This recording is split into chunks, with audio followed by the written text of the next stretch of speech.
stretching for more than 20,000 acres. Haley Martong has the latest. Whoa, whoa. Look at the world, look at the tragedy. Trusting your word, waiting on the majesty. Keep the command, make sure he ain't mad at me. He opened our eyes, all but we glad to see. He sending floods and fire. Tornadoes and earthquakes is coming alive. He sit in the place, will you survive? He saw us falling, Jacob on the ride. Cause we got the most side. We got the most side. We got the most side. We got the most side. Look at the world, look at the tragedy. Keep the command, make sure he ain't mad at me. Look at the world, look at the tragedy. Keep the command, make sure he ain't mad at me. Cause we got the most side. We got the spirit of Joseph for famine is coming. I hope you prepared. He about to seal everybody that's in. The Israelites waking up out of the dead. The prophets wrote about it, how can we hear? Protected by the Father, why should we fear? Psalm 91 is all in my head. Acts 1 and 6, we almost there. This is the season, pray without season. Judging the herb, about to take out the Eden. 400 years we've been struggling, breathing. Going back home, this time we ain't leaving. Devil is man making war with the saints. Put that in our temple, he know that we ain't. Trusting this system, we know that we can't. Babylon falling and starting to stink like yeah. We know Messiah is coming in here. Destruction is coming, feel it in the air. We got the most high, so why should we fear? Keep the commandments, salvation is near. War without Father, Akbar, they dead. If you living wicked, then he will not spare. We blow the trumpet, hoping that you hear. We blow the trumpet, hoping that you hear. Look at the tragedy, trusting your word, waiting on the majesty. Keep the command, make sure he ain't mad at me. He opened our eyes, all but we glad to see. He sending floods and fire. Tornadoes and earthquakes is coming alive. You sit in the place, will you survive? He saw us falling, Jacob on the ride. Cause we got the most side. We got the most side. We got the most side. We got the most side.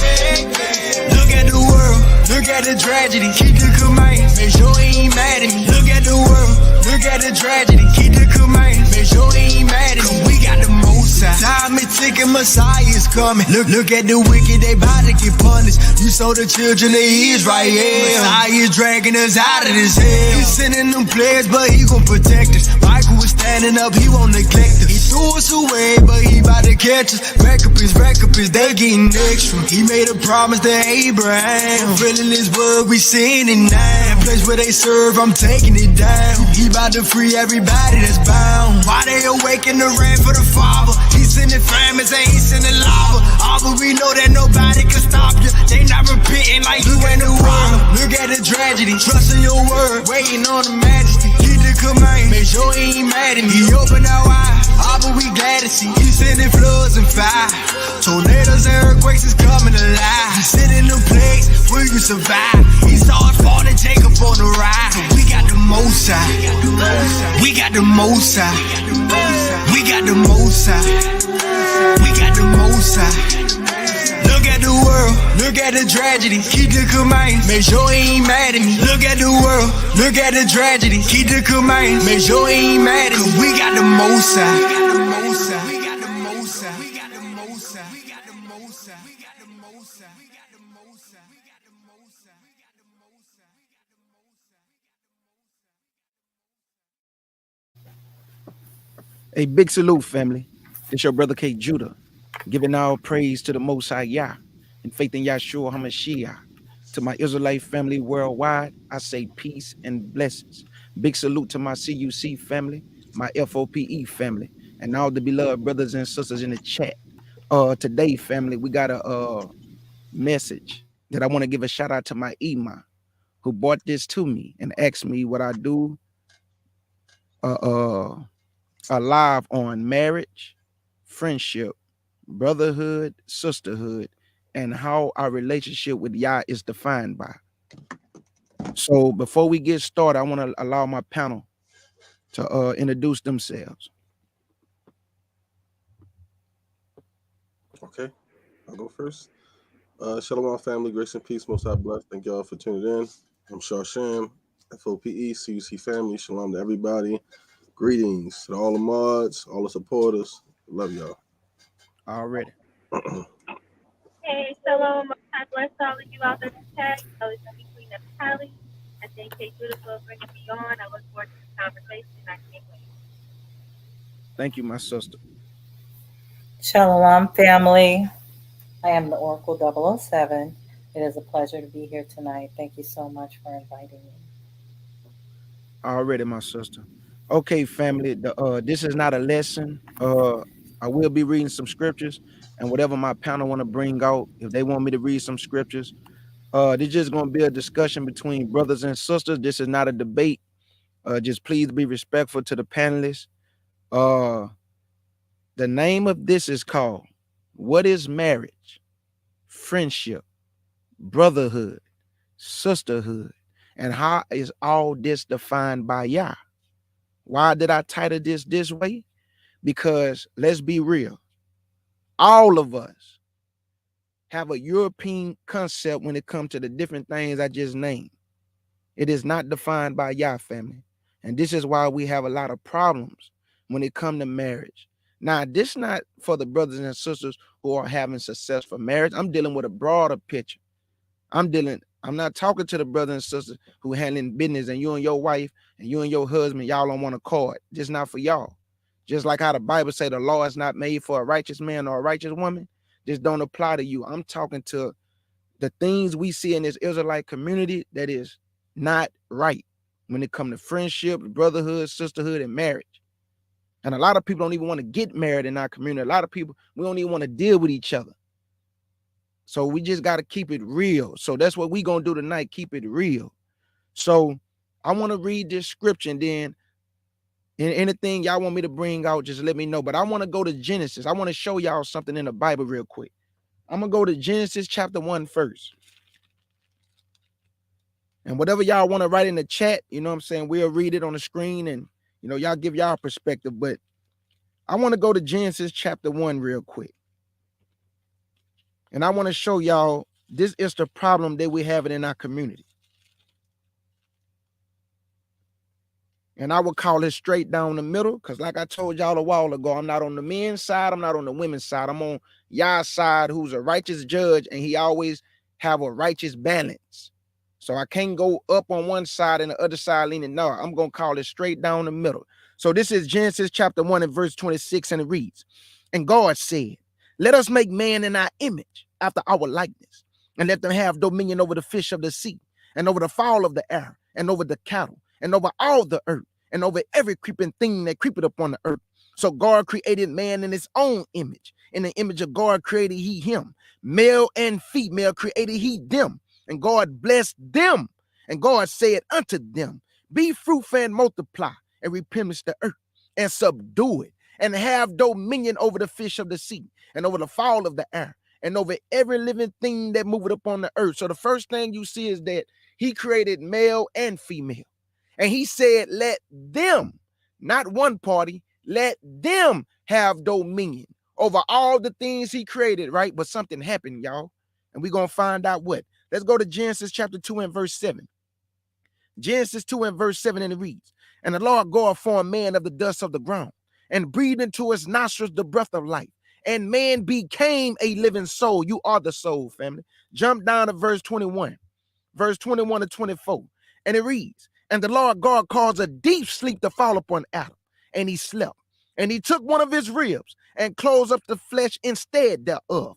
And the rib, which the Lord God hath taken from man, made he one man, and brought her unto the man." Why the Lord did not just create Eve from the dirt? Because he wants you to know, man, this woman is a part of you. So however you don't want to be treated, you shouldn't treat your wife like that. However you don't want to be talked to, you shouldn't talk to your wife like that. That woman is a part of you. Y'all are one in the Lord. Verse 22. "And the rib which the Lord God hath taken from man made he one man, and brought her unto the man. And Adam said, this is now bone of my bones, and flesh of my flesh. She shall be called woman, because she was taken out of man.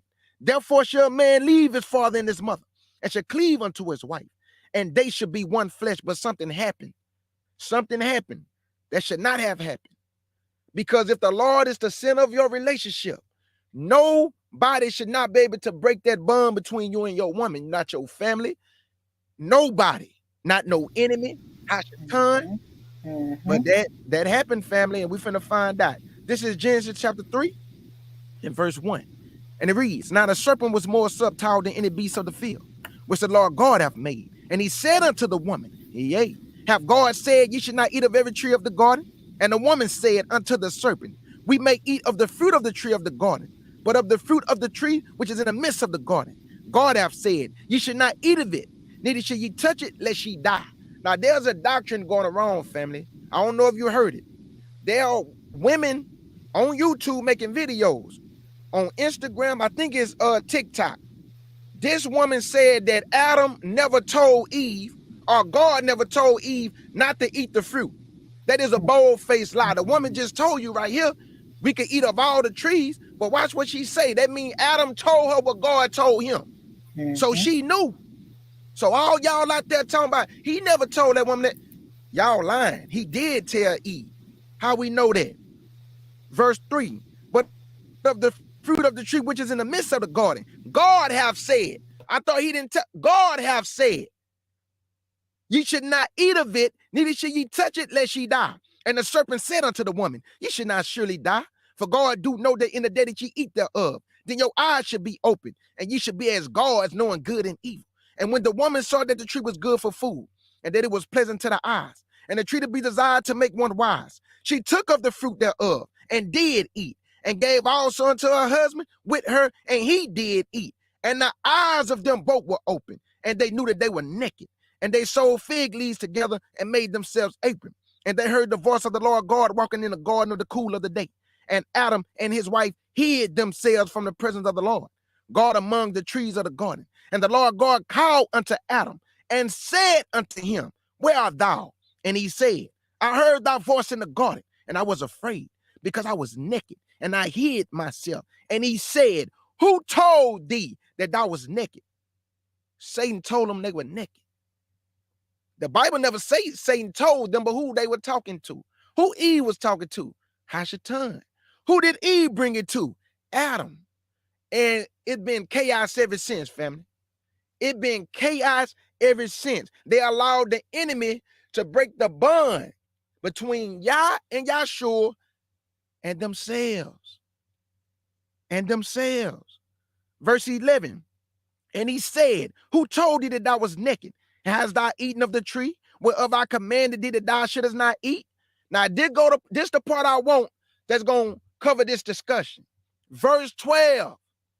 And the man said, The woman whom thou gavest to be with me, she gave me of the tree, and I did eat. And it's been a gender war ever since. It's been a gender war ever since. Back and forth blame game. So we're going to deal with this first. And I'm going to put it on the screen, then I'm going to let y'all say what y'all want to say. We're going to deal with this first. I'm going to put this on the screen right here. This is what we're going to deal with first. What is marriage, family?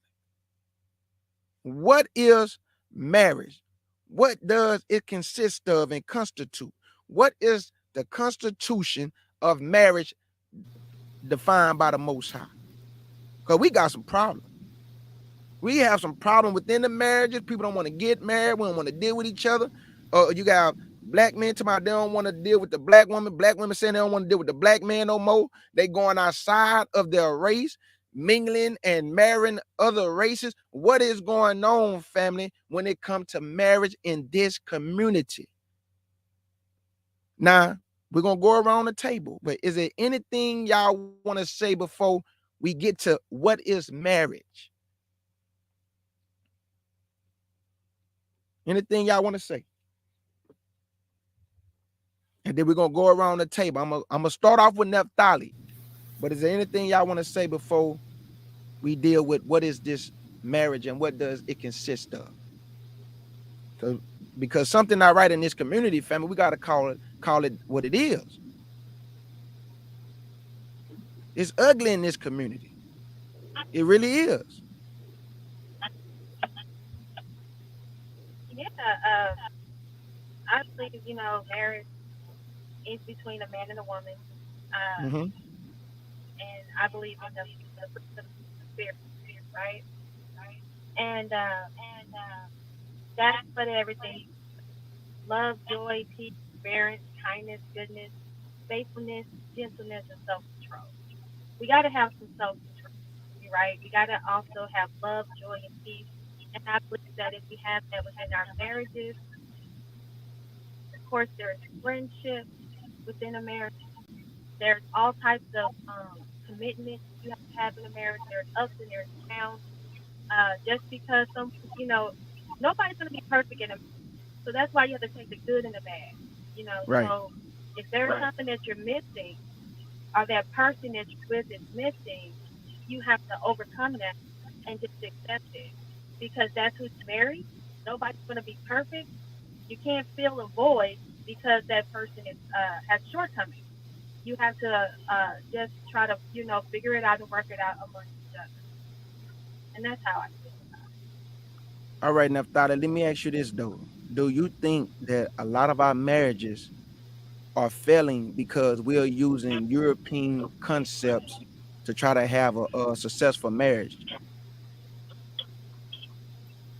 it. Well, when you look at what the European concept is, they tell you to, a man and a woman get married, you stay commitment, you stay committed amongst each other. But then they start adding in this, homosexuality and allowing them to become married. That's a problem. That is an issue. But for the most part, um, people know what marriage is. So we all grew up. We saw grandma. We saw granddad. We saw how they had to work things out. We saw how they had to fight for each other, considering all the turmoil and all the trials and tribulations that they went through.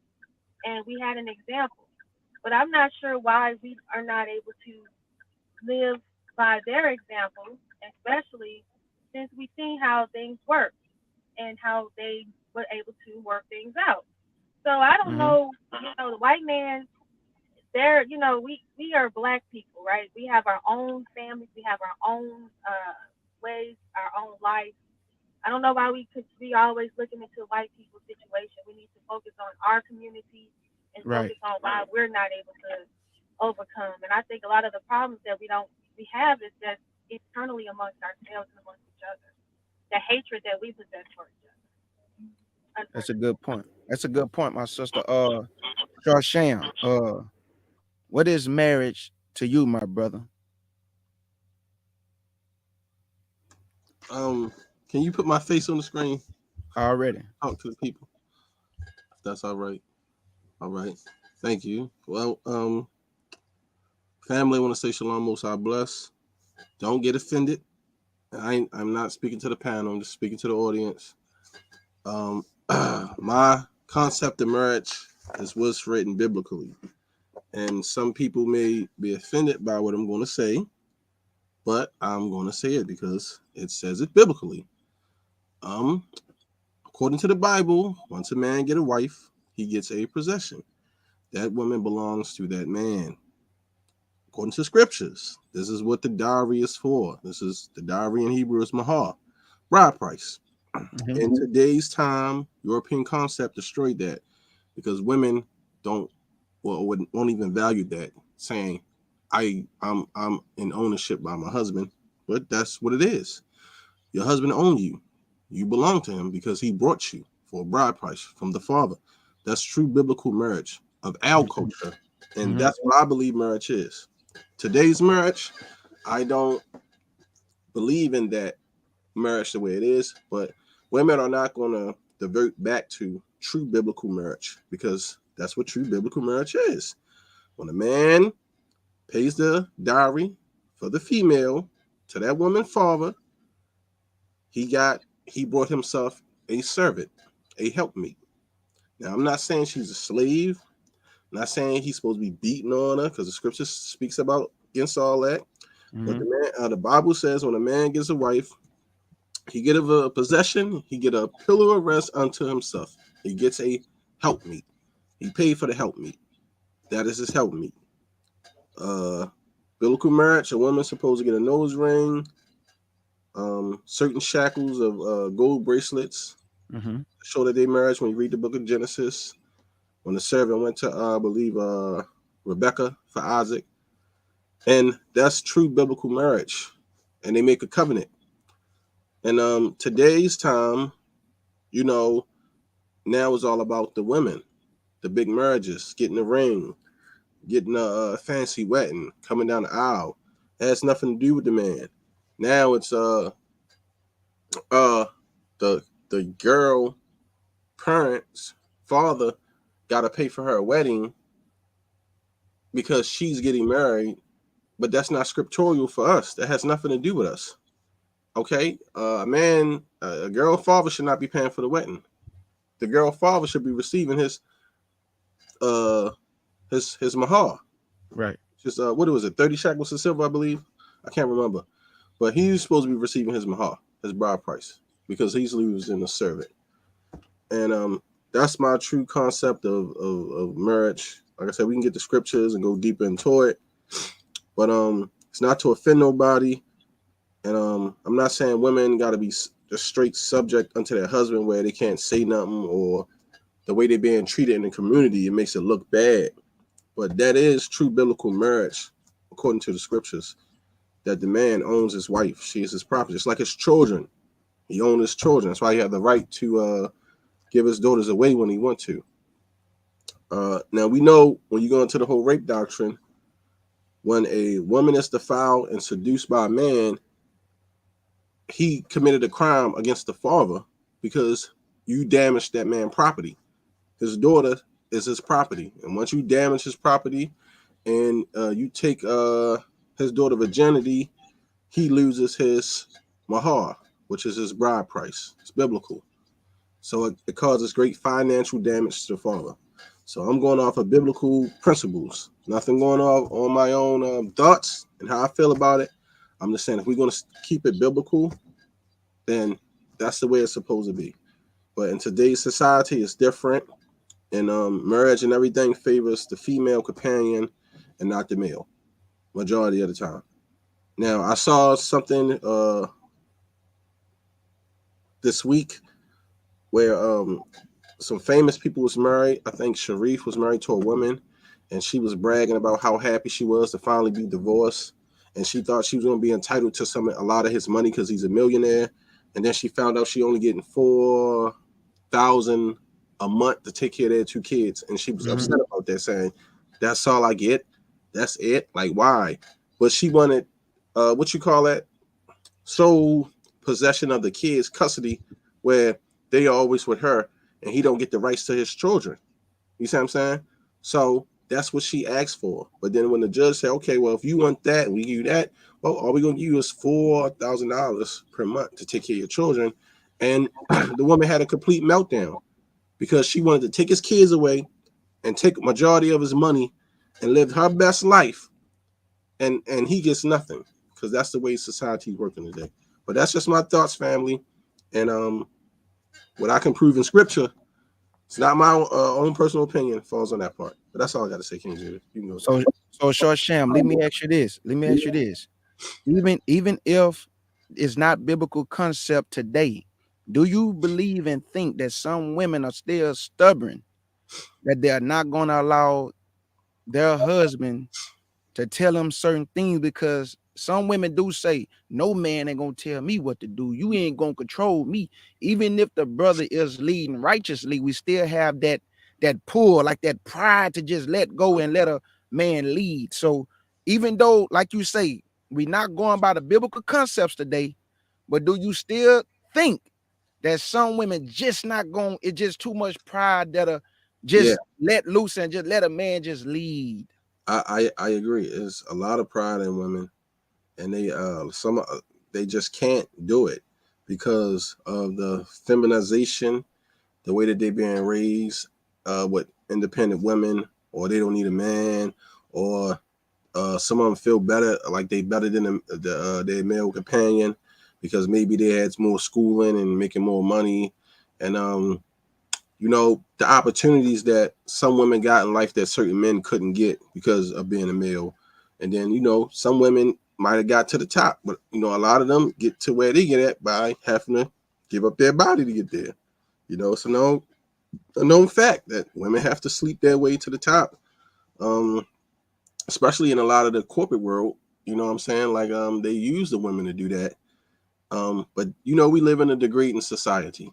So I say the women that's willing to refuse, I think a lot of them is going to be cast out in the wilderness anyway, because they don't want to go back under subjection. But they're going to have to, because the Lord going to want to set it straight where that scripture says there's a new thing on the earth where a woman shall surpass a man. Mm-hmm. That's not going to be no more. So they're not going to have a choice. They're going to have to listen to their husband. Now, I'm not saying that they ain't going to never be able to say anything because, excuse me, the Lord did tell Abraham to listen to Sarah, his wife. So we're not saying that women will never have input or will never be able to tell their husband anything. But the way that women are ruling over the men now, that's not going to be anymore. No, it's not going to be allowed, because it's just going to cause too much confusion where we already in a society with confusion. And another issue is women are emotional. They can't control their emotions on certain situations or certain things. Sometimes women just don't listen to their husbands in crucial situations. And then, they get mad at the man and be like, when you look at me like, man, if you just would have listened to me, but your emotions cause you to do that. So I think that's the thing, though. If women could control their emotions better, it would be fine. But some situations, men have to make a hard decision. Now, it might be a decision where, like, say for instance, King Judah, like we said, we going, everything is going to shit. People are trying to come in the house and kill or do some stuff to us, protecting the kids. In your instance, your first mind saying, okay, I'm gonna shoot everybody to come through the door. But she said, baby, don't do it. Don't do that. I don't want to see you hurt nobody. But, are you going to listen to your wife that's emotional? Or are you going to do what you got to do to protect your family? Do what you have to do. In certain incidents, you can't pay your wife no mind. She's just going off emotions. But in your mind, if they get in here and they rape my wife and rape my kids and subdue me, I couldn't live with that. You see what I'm saying? Right. So it's just some incidents, women are, their emotions. It's not like a man. You got to do what you got to do. And it's not to disrespect women, but it's just a true thing. A lot of women are very emotional when it comes to certain things. And even when they beef with sisters and they go back and forth, And I didn't witness this with, and I'm not saying Queen Naphtali is emotional, but I've seen her go through it with sisters that she dealt with in the community that she thought was sisters, and she was just being the best sister that she could be to these women, and they hurt the queen, talking about behind her back, saying disrespectful stuff for no reason, and just flipping on her, and then how it messes women up, because then it's like, damn, I can't even embrace my sisters and trust my sisters, and then it goes on tour with the brothers, because it's like, oh well, I'm in a misogynist community where all these men, and they don't want to even talk to me and respect me. You see what I'm saying? So you see what I'm saying, though. But yeah, that's pretty much it. Before I go to Ark, I will say this: the fathers, black fathers, we're gonna always get the bad end of the stick, and I'm just being honest, because we're gonna always have to make decisions that the house may not agree with. When you're getting on the kids a certain way, you might tell your wife certain things that she may use emotions on, but you're using logic. Like Sham say, somebody come to the door, I don't need to hear. No, don't do it, man. I'm pointing that gun to the door and I'm shooting everything coming through it. Because sometimes you have to block all that out to protect your family. So that is true. Because sometimes you get on your kids, but the mother, they're more gentle and more compassionate. The father got to be stern in order for the house to be in order. So when you leave, they shouldn't be talking crazy to their mother. They shouldn't be not listening to her. So that means the father, you're going to always be looked at as the mean guy or the aggressive guy, because you have to make decisions for the family that a lot of people may not agree with in the household, but you must make them though. So Arca 007, my beloved sister. Now we know what constitutes marriage by Yah. But I'm asking you, when you look at the Israelite community and you see these marriages and you see relationships and the gender wars and the fighting and the bickering, like as far as the marriages go, like what do you see? What do you see? Did you have a good example of what a good marriage is in your life? Like, what is marriage? Because Sharshamden already gave us the biblical, which everything he said was the truth about the dowry and the father, giving his daughter away, and the man had to pay the dowry to the father. Mm-hmm. So, what do you see, and what is marriage? I couldn't hear Sharsham. I was too busy rolling my eyes. Okay.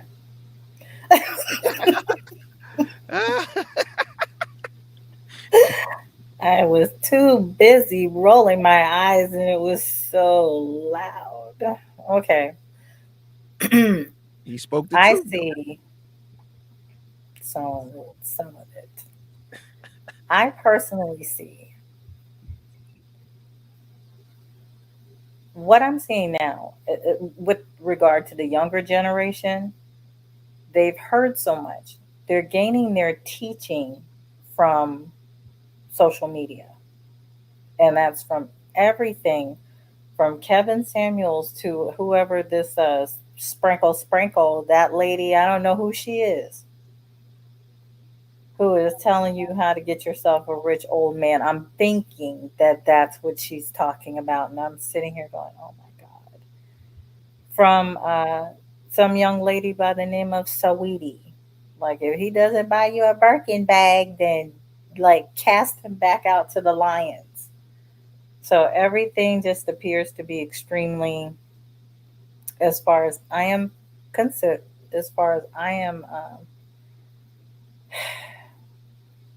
taking a look into this, everything seems to be more about physical attributes.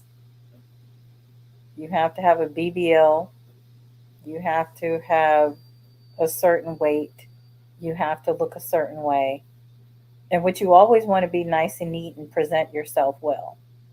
But there's something about this particular level of, what would I call it? It's almost military like uniformity that everyone is being required to have all of a sudden. Okay. Lots of, not only the physical, everything is about get the bag, get the bag, get the bag, get the bag. And I understand. You definitely, no woman that wants to run up into no place and just be with some guy who's not going to do his best, and he's not even going to have any money to take care of you or anything like that. You don't want that, but everything is so superficial.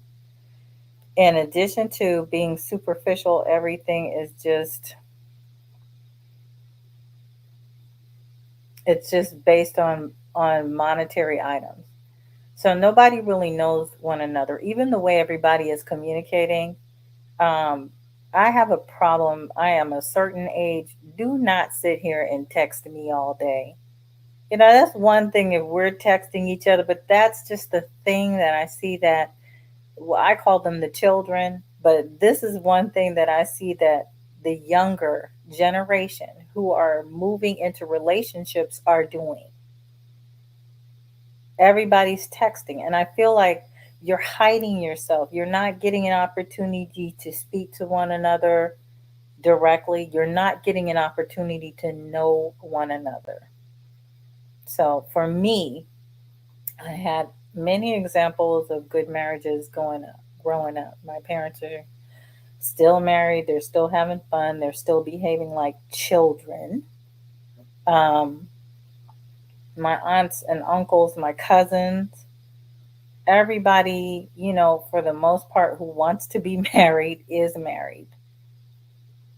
And those who don't, pretty, much live a very good and solemn life. But we've all had great examples of marriages and relationships, and just growing up how I did. We grew up around family. Your family was your friends, they were your friends. But as far as I'm seeing marriage today, it's something completely different. It's nothing that I would want to get involved with. I personally, I even get nervous. Please don't ask me out to lunch, don't ask me out to dinner. As a matter of fact, just leave me alone, because I am seeing too many people, and it's a lot, even older men men my age, and even some of the, it's like a lot of men, they just have this particular mindset of just goons. And when I say goons, yes, I mean Kevin Samuels. That red pill mindset, that's what I see. Now, I was listening to you all having this ridiculous conversation about women being emotional and shooting up doors and all this other stuff that, and I understand where you are coming from when you're saying you're trying to protect your family. You don't know what's on the other side of that door, and you're gonna whip out your automatic rifle and just start shooting up, and your wife goes, "But honey, hold on, wait a minute." And I understand you all have to do what you have to do, or you do what you feel that you have to do. But I feel like a lot of men are mainly led by their emotions. And if nothing else, I'm definitely seeing it today with a lot of the killing of black women. And that's going to be the main thing that I'm always, I don't understand. Okay, wait a minute. I can't tell you you can't have my number, or pow, that's it. Oh, I'm sorry. I can't tell you I don't want to go out tonight, or pow, that's it. I can't tell you this relationship is not going anywhere and I don't see where it's beneficial for the both of us, or pow, that's it. And it's always some weapon. You don't like us, your counterpart, your, I like how it was described in Tobit when they said like the young lady Sarah was Tobit's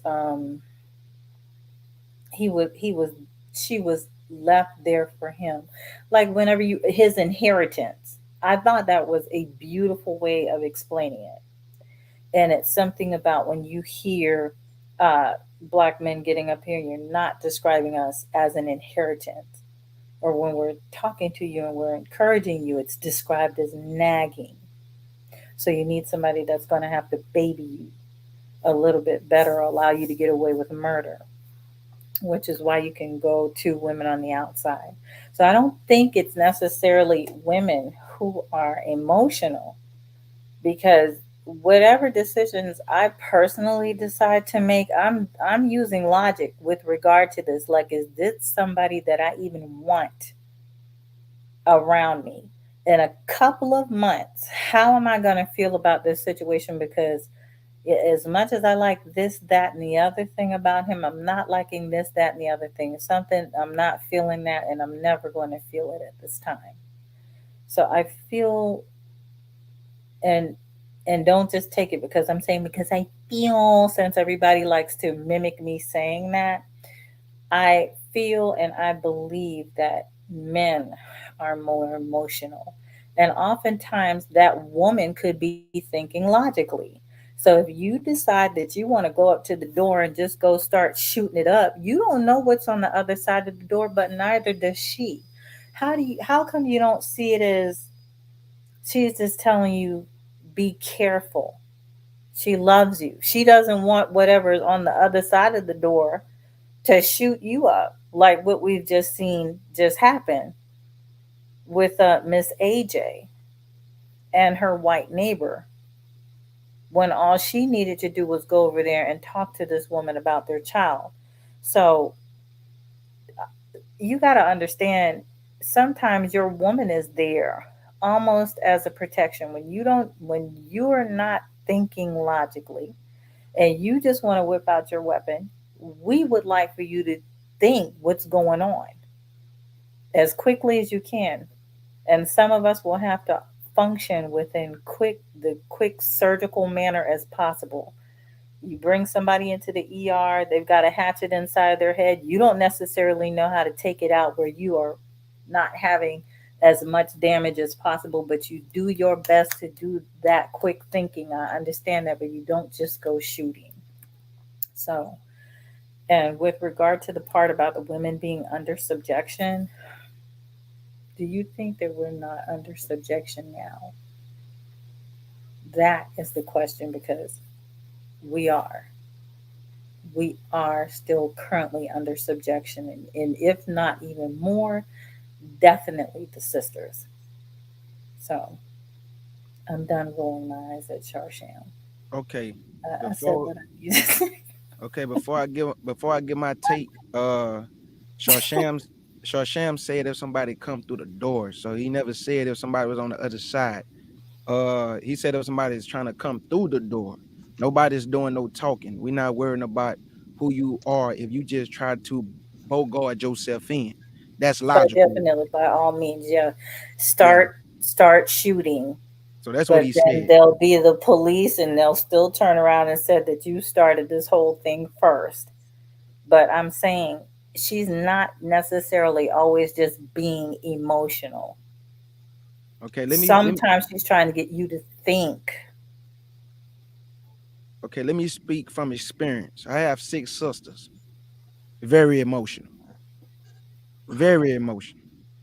Me coming up with 6 women, well, 6 sisters and a mother, and I'm my mother's only son from experience. But my sister and them really didn't deal with too much logic in high school. That's why I was in the courtroom with them. I was the one calming them down from fighting in school, getting highly emotional, all the back and forth with other women. So the point that I'm making is that women are emotional. I'm not saying they never deal with logic. I'm just telling you that a lot of times when I had to calm my sister and them down, it was from emotions. So you can look at it from both sides. Yes, you do have some men that are emotional, but when we gonna really just the women are emotional. I mean, that's the trait that the Most High gave them. They are Did you nurturers. They hear are what you emotional. said? So Did you hear what you said? And I go have to ahead, ask you this. go Did ahead. you hear when you said your sisters were in school? So are you telling me They're you're emotional now. grown now?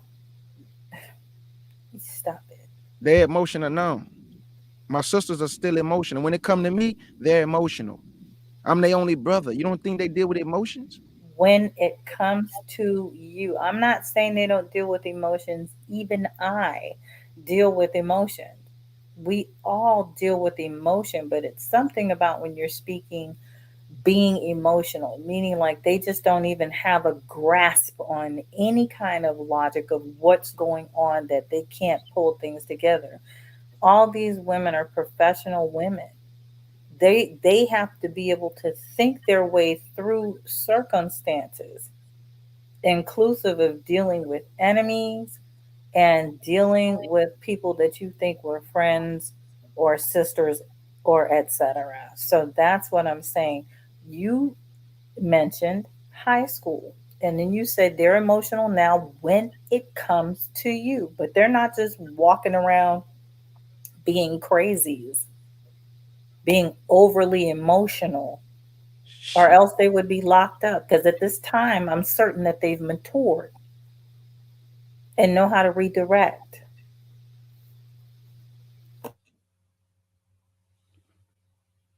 Listen to what I'm saying. Like I said, this is from experience. Some men can be emotional, but women has a trait that they're emotional by nature. Men shouldn't be emotional by nature. Should not be. Now I'm not saying a man can't cry and no, not that type of emotion. I'm talking about to where he's whining and complaining and don't do what he's supposed to do. That's a difference. Women are emotional by nature, and that's the way the Most High made them. It's different type of emotions. We know that. All emotions are not the same. When my uncle died, I cried. That's an emotion, right? I was emotional. But I'm not finna be running around whining and complaining about what I'm supposed to do as a man. That's the type of emotions I'm not gonna deal with. So, Well, you like when didn't short cut down, me, like but when I don't short like to talk down, like that. go ahead, that. No, I didn't want to cut you off. I just want to let you know that I have some things I wanted to add to the conversation. Okay, okay. Like I'm saying, like when short Sham explained somebody coming to the home, the woman is not running to the door. The man is. The woman would be behind the man. So that's just what it is. So all that about uh don't just start shooting through the door. A real man not trying to hear none of that. Nobody trying to stay in the house when he trying to protect his family. All that go out the door. He just gonna protect the family. That's it. And she's trying to protect you. I'm sorry, She's behind Naphtali, I me. had to say that, but you're also saying I'm speaking from experience. So, what am I speaking from? You speak it from your position. I'm I, speaking I have from six. I have six experience. women that I grew up with. I have a mother who raised me. I have six sisters that I'm raised with. So I can speak How do and you learn tell logic? my side from growing up with them. Are you taught logic? Are My you mama, my taught mama taught me emotionalism? logic. No, my Okay. mama ain't teach me no So emotionalism. then I'm speaking from experience. That's it. Go ahead, Naphtali. What you want to say? Yeah. So one thing I want to say, I just want to add in is that a lot of you guys forget that anger is also an emotion. Okay. So a lot of you guys get up here and talk about how men are emotional. A lot of anger is being displayed. You know, a lot of black men, a lot of black on black crime, a lot of Yeah, that's true. that's so a lot anger is a is an emotion, and Mm-hmm. that a lot of men possess a lot of anger, which makes them very emotional. Right. Even though it may not be the so-called feminine side of things, but this anger can make you irrational. It can make you illogical and make you not think, and that's why a lot of black men are very violent. And as we see, as time progresses, we see in a lot of things that we used to didn't see, as far as we used to think that was a white men's crimes. We're starting to see a lot of black men are, doing a lot of these school shootings, mass shootings, a lot of things like that that we used to didn't see before. So this anger is an emotion. Now, I Mm-hmm. also want to comment on what Sham had said earlier about the dowry. Dowries definitely are important, but those dowries are there to protect the woman. There are protection for the woman because just because a man, the men have the money, they have all all the money and all the goods.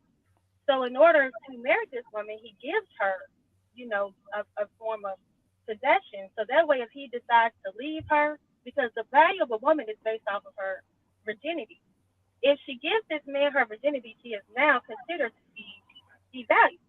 So with that, he gives her money. So if he was to pass away or if he wanted to replace her, she would have something of value. That's what a dowry is for. Now, also, I want to say this. That's why a lot of women today are being taught incorrectly. They need to be taught to be princess, not queen. Even though I call myself Queen Naphtali, I know, but I do that because I'm the queen of controversy. But the thing is, I teach my daughter to be a princess because a man has to fight. The knight in shining armor, he fights for this princess. He'll put his life on the line, which then makes her more valuable and makes her more cherishable and makes him want to be with her. Now, when it comes to um, the scripture, when you go from the beginning, you see that Adam and Eve, right? At the beginning, the Most High created Adam and Eve. He didn't create Adam and Eve and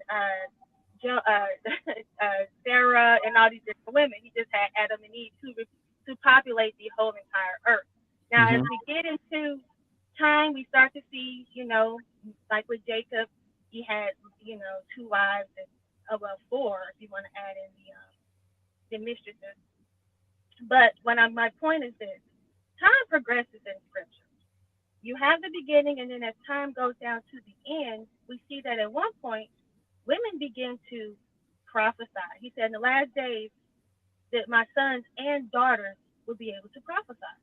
With that understanding, at one point in time, women couldn't teach the Bible. I mean, or prophesy or whatever. Women didn't have that they didn't have that ability to do that.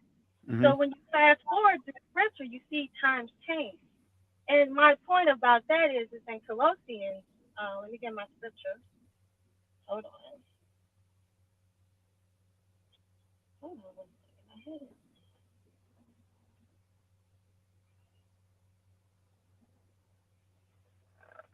Hold on a second. Let me just give me one second, okay? And while my sister getting that scripture, like I said before, everybody giving their opinion, family. So you know, this is everybody's perspective. It's gonna be different. We ain't gonna think the same and say the same thing. So All right. So here we go. Here we go. So Colossians 3:18 through 19, it says, "Wives, submit yourselves unto your own husbands, as it is fit in the Lord and to the Most High." So they're saying your own. This is your own.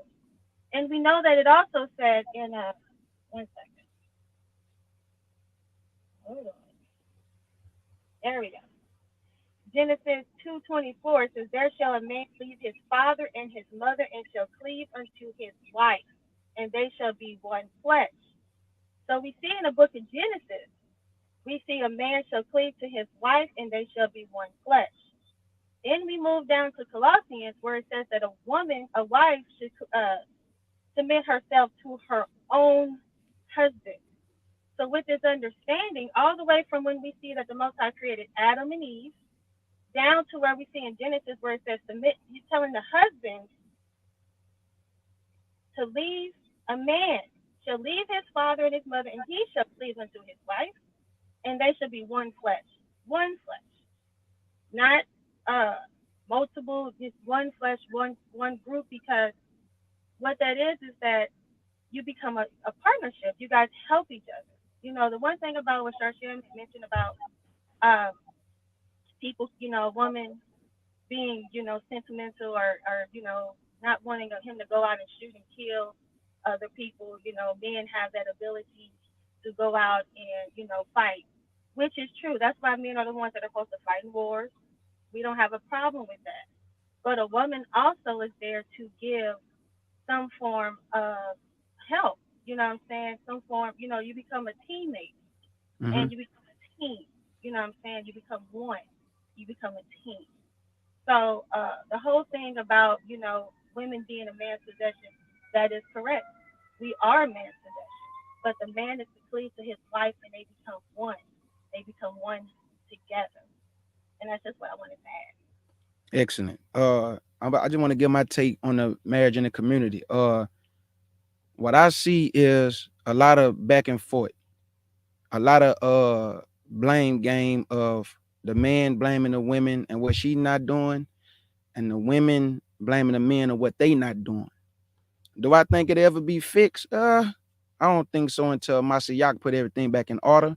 But do I think and believe some people have successful marriages while we here? Absolutely. Some people already have successful marriages. But when you go back to Genesis chapter 3, when I read verse 12, when it say the woman you gave me, I believe there's been a problem ever since too. That a lot of men, they'll say, well, she don't listen, which we do have some women that they don't listen. But then we could look at the man and say a lot of men just not leading and doing what they're supposed to do for the family. So when I look at marriages, I never I never had a successful marriage that I could look at and model after. I had a wonderful mother, but I never had a marriage in my life that I can look at and say, man, I want to model my marriage after this person. Because I ain't have my father, so the next thing was my stepdad, and I most certainly didn't want to be like him. Then I had my uncle, who I love and wanted to be like, but man, when I looked at his marriage, it just, I was like, man, I don't even want to get married, bro, if it's going to be like this. So what's the difference from the marriage in the world and in the truth? I don't see too much of a difference. It's the same type of chaos. It's the same type of chaos in the world and in the truth. I mean, do y'all see any difference? And I'm not talking about for those who having great marriages. I'm talking about when you look at this community, when you look at the broader of things, I do not see, well, these marriages and these partners are benefiting one another, because a lot of people get married for convenience. What you can do for me at the moment is not really based off love. It's not based off really just caring about that person. Because if that was the case, why they get divorced so fast? Why they leave so fast? Why they don't stand there and fight for the marriage? Why they don't stand there and say, you know what, let's come to the table. What you need me to do, and she say what you need from me. Because now since we're in the truth, we don't see none of that. We don't see people coming to the table. Man, whatever you can do for a person that's convenient for that time, they gonna be there convenient for that time. And when you can't do it no more, somebody going out the door. Somebody going out the door. What's y'all take on that, Sham? I go to you first. Well, as far as what I've been saying, it's always been outside influence and other people worrying about other people's lives and what they got going on in their household. Always some parents, or they might say, well, they might disagree if you with this person, or they might not like this person, or they oh, I got a feeling about them. They don't approve of them, and that could be an issue.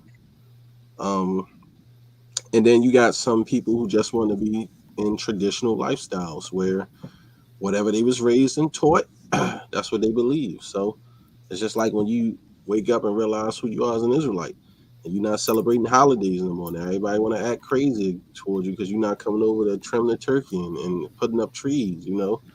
It's no different in marriage. So and that's the whole problem with marriage. If you with somebody, you love somebody, you want to be with that person. It's always going to be somebody in your business or outside of the family, your friend, whether it's monogamy or polygamy, it don't matter. Somebody always going to have something to say about what's going on with the person you with. That's just society today. They're going to look at you and say, "Oh, girl, that couldn't be me," or "Oh, yo, damn, your wife don't cook," because you got a wife that's not a cooker. Your homeboy might feel, I couldn't be no woman like that. Everybody got an opinion about what's going on in other people's households, Right. and that's to me is the the biggest issue in social media influence. People listening to so-called famous people and what they have to say about how you should run your house and how you should live. That's another damaging thing that I find the issue in what's going on with relationships and marriages today. Like I said, when I was growing up, we didn't have all that. My cousins and aunts and them was all together. I felt like the reason why my mom and dad wasn't together, and I still feel like that way today because of my family influence on my father and mother relationship. I just felt like they should have minded their motherfucking business, and maybe I would have grew up with both my parents. But unfortunately, it didn't work out that way for me. And I'll yield the floor. I got you. Oracle. Mhm. When okay, let me ask you this: do you believe that money, and I'm not talking about like a person not having a job. I'm talking about like Sham say from social media and these different entities. Do you believe that material plays a role in the reason why a lot of people can't find love because they looking for a person to have a lot of material things instead of just getting to know someone who might be a good guy, who might be a good woman, but because the lack thereof, it can't go nowhere. Do you think that also plays a part in the reason why we see a lot of downfalls in marriages because the lack of what the man cannot provide and the lack of what the woman is not willing to accept? What you think of that? Then I'm I gonna go. do, Then but I'm gonna come to Naphtali. I do, but it depends. Like, is this somebody? I don't want to sit here and look at your potential. Like, are you functioning in your potential and on your rise up? But I do feel like a number of things that I'm seeing with regard to relationships, again, are very superficial and they are very much just bound on gifts and things.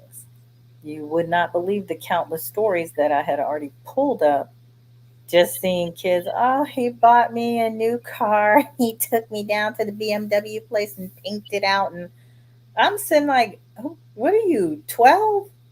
You guys are doing this for each other? Mm-hmm. And then he came and destroyed my car and he threw a tire. I mean, it has been crazy. If they're not doing that, they're shooting each other. So the money is going to be a big deal because it is all about what you have. It is all about what you have. And also, there's just an extreme amount of, from what I'm able to see, we don't even try to get to know each other. And I'm seeing that with the kids today. We just want to drink. And I don't even want to say with the kids because I just sat here and looked at a gentleman that looked not a gentleman. ugh, a dude that's probably about my age sitting here talking about don't take women out to eat, don't do nothing for them unless they're giving something up. In my mind, it's also sexual. Okay. So my mind then immediately went to you. You're all saying that you want these docile, demure creatures, but you're also making sure that they've got to give you some booty before you go do anything for them. And then, even after they allow you to touch and ransack and abuse their bodies for months and maybe even years, and you still don't know where the relationship is going, even after that, I'm watching grown people, nearly half a century year old, talking like that. They just don't give anything. I'm watching a lot of non reciprocable relationships.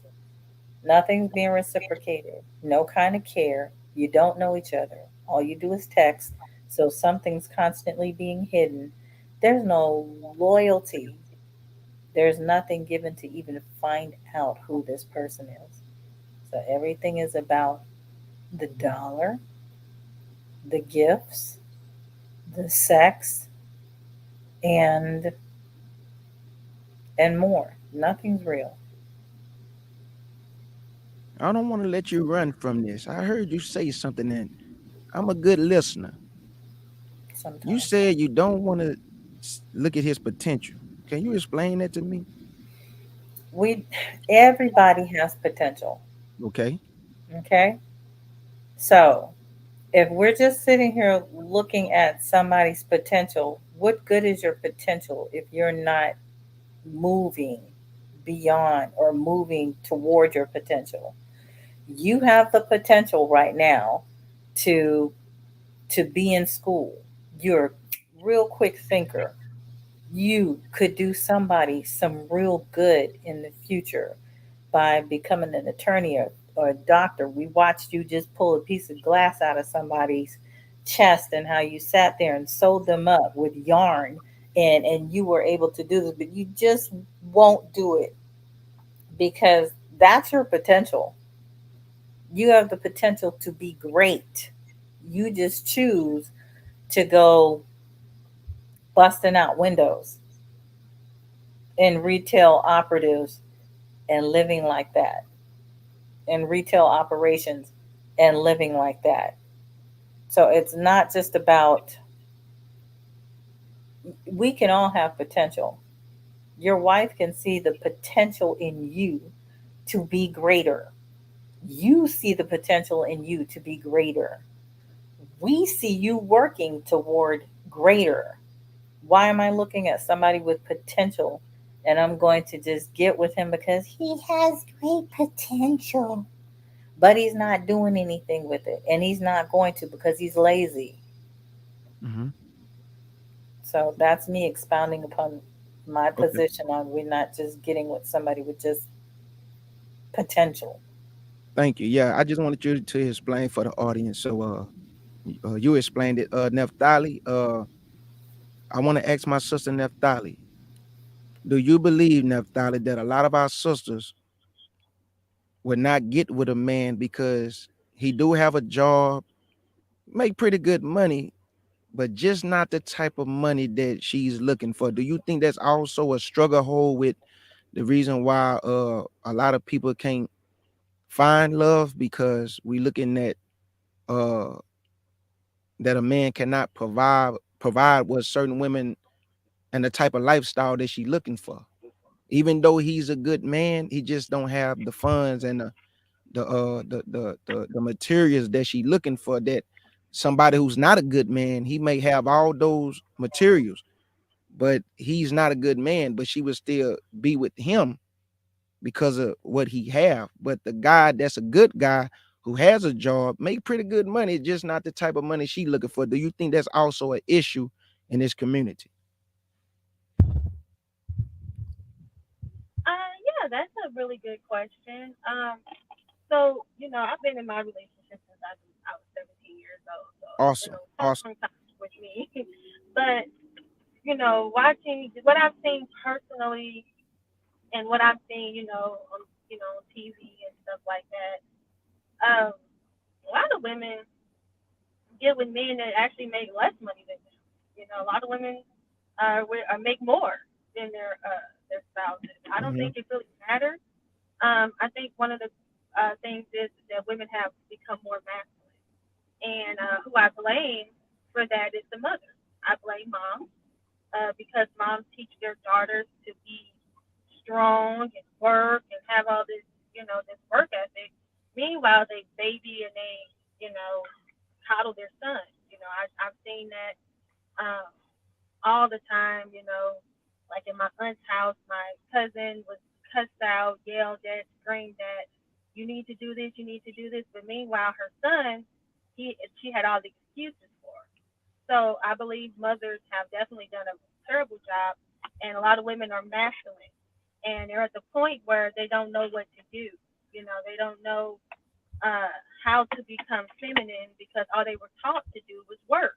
And then the ones who are a little feminine, they are out there working, making a certain amount of money, and they do want a man. They're traditional, and they do want a man who makes at least the same amount or at least more than they do. And that is becoming an issue because a lot of us women are making six figures.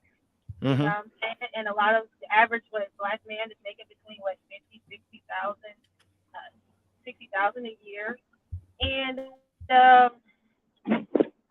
that is a problem. But I'm the type of person where I'm like, if a man is trying, he's working, he's contributing. But the thing is that things are not, they're not.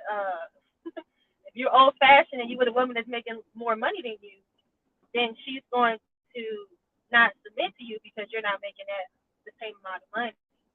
So it's going to be an issue. So that is a concern. I don't know how to address it because society, black women are graduating faster. They're going into. I was at everywhere. I'm seeing them as trash, trash women. I'm seeing women picking up trash. I'm seeing women I'm getting my oil changed. Women doing it. I mean, they're doing a lot of stuff that is not traditional. So things are becoming very untraditional when it comes to black women, and a lot of them are going to be alone, unfortunately, or turn gay. So that's what is going to happen because one thing about it, black men are still traditional, and they're going to seek other traditional women. And a lot of Hispanic women, unfortunately, are very traditional. They still have their traditional ways because their mothers are still raising them to be, submissive. But a lot of black women are being taught, and hopefully, we as women today we can stop that and stop that pattern from continuing on to teach our daughters to be more submissive, to teach our daughters to, want to be traditional spouse to her husband instead of being this uh, independent woman. That was being screamed out of the rooftop back, Destiny's Child, independent women, all that kind of stuff was being taught to us. And that's why now when you're independent, if you're an independent woman, you're going to be independent, meaning you're going to be by yourself. So that's what I hope the message that gets out is that, hey, ladies that want to be independent, you can be independent, you can make your money, but you also have to take into consideration that, the average, not even just black men, the average male, people in society only make between, $60,000 to $65,000. So, that's not bad, but that's just the way it is. I have to disagree with Sister Queen Naphtali. Hold up, right quick, Oracle. Hold up, right quick. Naphtali says something, and I want her to say it again if she doesn't mind. She said that if a woman make more money than a man, so Naphtali, it would be harder for a woman to submit to that man. Well, if you're looking at things in a traditional aspect, because Okay. if she's making, more money, Mm-hmm. then she's going to have to be the breadwinner, right? And she's going to have to make the decision to pay all those bills, and she's going to have to make sure that she's working. make Right. sure the bills are paid. So it's just going to be a little unorthodox. Now, I'm not saying that it's not possible, No, but no, if I we're got you. I seeing got a you. problem, if we're seeing an issue, then that's definitely going to be a issue that can come up. Not everyone, not every relationship is like that. Hmm. Uh, I know a lot of women that make more than their husband, and they're very good. So it's just, but if you see it, if there is an issue, that could be one of the problems. Yeah, because I wanted to ask you, what if it's a woman, Naphtali, who do make more, but she's in the Lord, like meaning that she believes she's in the truth, but she still won't submit. How how should that be looked at? Meaning that she makes more money, she's in the Lord, she know who she is, but because he make less than her, she's still battling within herself, even believing in God, but even knowing she Israel, she still refused to fully submit. How should that be looked at? See, I'm sorry to say that one more time. So I can make sure I understand. Oh no, no, you okay? Okay. What if it's a woman who's in the Lord? She knows she Israel, but she still have a hard time submitting because he make less money. But she understand the scriptures how it say the man is the head of the woman. Even though he make less, she should submit to her husband, but she refused to, even in the Lord, because he make less money. How should that be looked at? Oh yeah, I definitely agree that she needs to definitely submit to her husband. Uh, you know, situations are not right. We're in a Right, right, right. society where things are just things are what was bad is now good and what is good is now bad, right? And like I said, a lot of moms are teaching their daughters to be independent, which is nothing wrong with that. I was taught that as well. I make a certain amount of money. That's not the problem. The problem is that we need to make sure that we get our households in order. Right. Dads are important to our daughters as well as our sons. Order, the natural order needs to be made with the household. Now, you may make more money, and what probably needs to be done is that with that money, you probably need to start trying to build a family business so that things can get back in order. So that way you won't be, because a lot of women are, having a lot of emotional problems, mental health, very Hmm. stressed out because they're not Right. supposed to work all these hours. You're not It's supposed to be true. doing True. all of this. True. And True, my then, sister. women are kind of selfish. And when I say this, I mean, don't get mad at me, Oracle, because you probably gonna go off on me. Women are naturally selfish. We're spoiled. And granddad used to go out and he used to work. He only kept a small amount of money for himself, but he gave all the money to grandma. And grandma took that money and she did what was supposed to be done with it. That's we're used to getting we want the most. We want things because that's naturally instilled in us. That's the way things are supposed to be. But things are now unorthodox. So with that, in order to try to get some balance, in order to try to get things back in order, we have to, take one for the team, get with a man, and he makes less than you. He's still your husband. And he's going to put his life on the line for you. That's the number one thing. He's going to put his life on the line for you and your family. Absolutely. So if he's gonna put his life on the line for you and your family, then the last thing you can do is worry about the money. That's how I see it. Excellent. Shiro, you wanted to respond? And I then after you respond, Shiro, we're gonna go to the next subject. If Sham don't have anything else he wanna to add to this topic, then we'll go to the next subject, which would be friendship. So go ahead, my sister.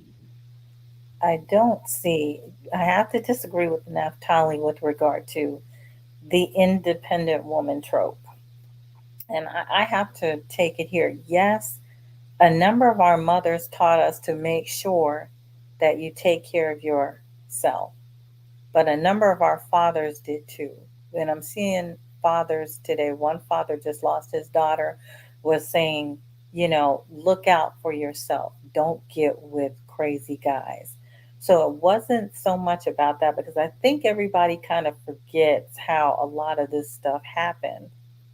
I was around, and I'm thinking all of you are like way younger than me, but I was around when I can remember hearing guys that if she ain't got nothing, I don't want nothing to deal with her. Okay, fine. She doesn't even have an education. And the all infamous, let us not forget about what's that guy's name? Tariq Nasheed. You black bees ain't worth nothing but $5. Oh, the laughter, the joy, the sheer entertainment that caused. And then the black girls started going, let me go to school. Let me go get myself a house, a car, something for me. And then we also have to consider the mindset. Why is a mother teaching a daughter to be independent? So we don't think about the fact that some fathers have run away, some fathers were not necessarily dependable, and a mother is sitting here telling you for your protection, please make sure that you always have your own stuff. It is going to be necessary. And I'm going to speak to why that's happening today. Now, after the whole you black bees aren't worth nothing but $5, the sisters started going to school, started coming up in the world. Then it turned into your hair, all this weave and blah. Sisters started wearing natural hair. Then you started hearing, oh, I don't like the way that looks. It was always something, always a goalpost moved. It didn't matter what it was. And when she started getting her degrees, she started coming up. Then all of a sudden, it became a horror movie. Nobody wants anybody who's trying to be a man. Nobody wants anybody who's being masculine. And masculinity for me is an energy, just like femininity. You ever seen those gay guys when they start wilding out and just really feeling all powerful and they love to use the word fierce? They do it because they are rocking in some type of feminine energy that they feel like they're drawing power from. But let's get back to when you're sitting here trying to train up a child, especially a girl child, to be independent. Make sure you put some money away. Always have this, always have that, because this guy could leave you at any moment. Some mothers were teaching those daughters those things as a protection. And I also have to disagree when it comes to Hispanic women being so naturally submissive. They're not. When I have talked to them, they are some fierce animals themselves. They are not necessarily always submissive. They will cuss you out in a minute. They will get a brother checked in a minute. I sat here and just watched another video where this girl told this crippled guy, this Hispanic girl told this crippled black guy, "Why don't you get up and run?" Just being rude. Now that wasn't his woman, but guess who was laughing on the side of her? Her men were over there, and they had no shame. They let her sit there and clown that guy. That is never the energy that I see with them. And I've heard people even say that about white women. And we see these rugged, beastie Karens just come out of nowhere. They are not at all quiet, kind, submissive, none of that. And I can even recall hearing from numerous Hispanic women, even from my time in the military, where they will tell you in a minute, they run things. I kept asking them, like, why do you all even have two different last names? Why is it always Guerrera dash something another? And it was always their mother's last name first. I did not know the history behind that, but a lot of them were like, they had their mothers kind of doing this side by side thing with the father. So they had two, some of them had two last names, but these women are not all submissive. And this independent woman thing had to pretty much come from a lot of us having to be trained. You don't know what could happen to you, and especially now when I'm seeing where men will run out. They don't even feel, they feel like you make babies by yourself. And they talk about the single mother, the single mother, the single mother, and what she can and cannot do. So there's a reason When you're sitting here looking at a mother that's laden down with between 3 to 8 children, and even the one, if you hadn't seen that story, that just got kicked out of her apartment or something recently here in Georgia, and they people were having to help her. All of a sudden, her child's kidneys started failing, one of the 8 children. And I'm sitting here like, would there none of the kids have a father? Nobody could help her. Not if they were there, none of them could help her. I'm sure she didn't want to be an independent woman, but I think that oftentimes we learn these things. We have become everything that black men have complained about. You didn't like the fact that we weren't educated, we didn't have our own, this, that, and the other thing. And then the minute we started obtaining these things and started having your own, and then it's like, you know what, I don't want to deal with this. I'd rather just be happier alone. Then these things became a problem. But I have to disagree with the submission as it pertains to, the Hispanics, because I've been told that by them. Their mothers run ish. And that's just that. And I never saw that in them. They will fight in a minute. I don't see the submissiveness. But you all may be seeing something else different where you are, but that's not what I'm seeing. That's never been what I'm seeing. Sure, Well, Shan. can I just Oh, go ahead. come Go ahead. Go ahead, uh, Natalie. Mhm. and You got it. so Oracle, and I get exactly what you're saying. And let me just elaborate a little bit more about what I was saying about the Hispanics. Our family system has been destroyed. Unfortunately, it wasn't our fault. It was due to these white people. They have destroyed our family. But due to like the Hispanic culture, family is very important. They still fight for family, and that's what I mean is that they put family first. Meanwhile, in the black community, and I'm not saying this for every, because there are people that still have their families, but the structure of our families is not as intact. And a lot of us are not really, we don't really value families. A lot of us not having children. A lot of us are not, um, a lot of us are being, like I said, independent, but being alone. So that's all I'm talking about is the fact that family is just something that is important. And I just wanted to say that. Okay. Already. Sure, Shan. Yes, I'm here. Y'all can hear me.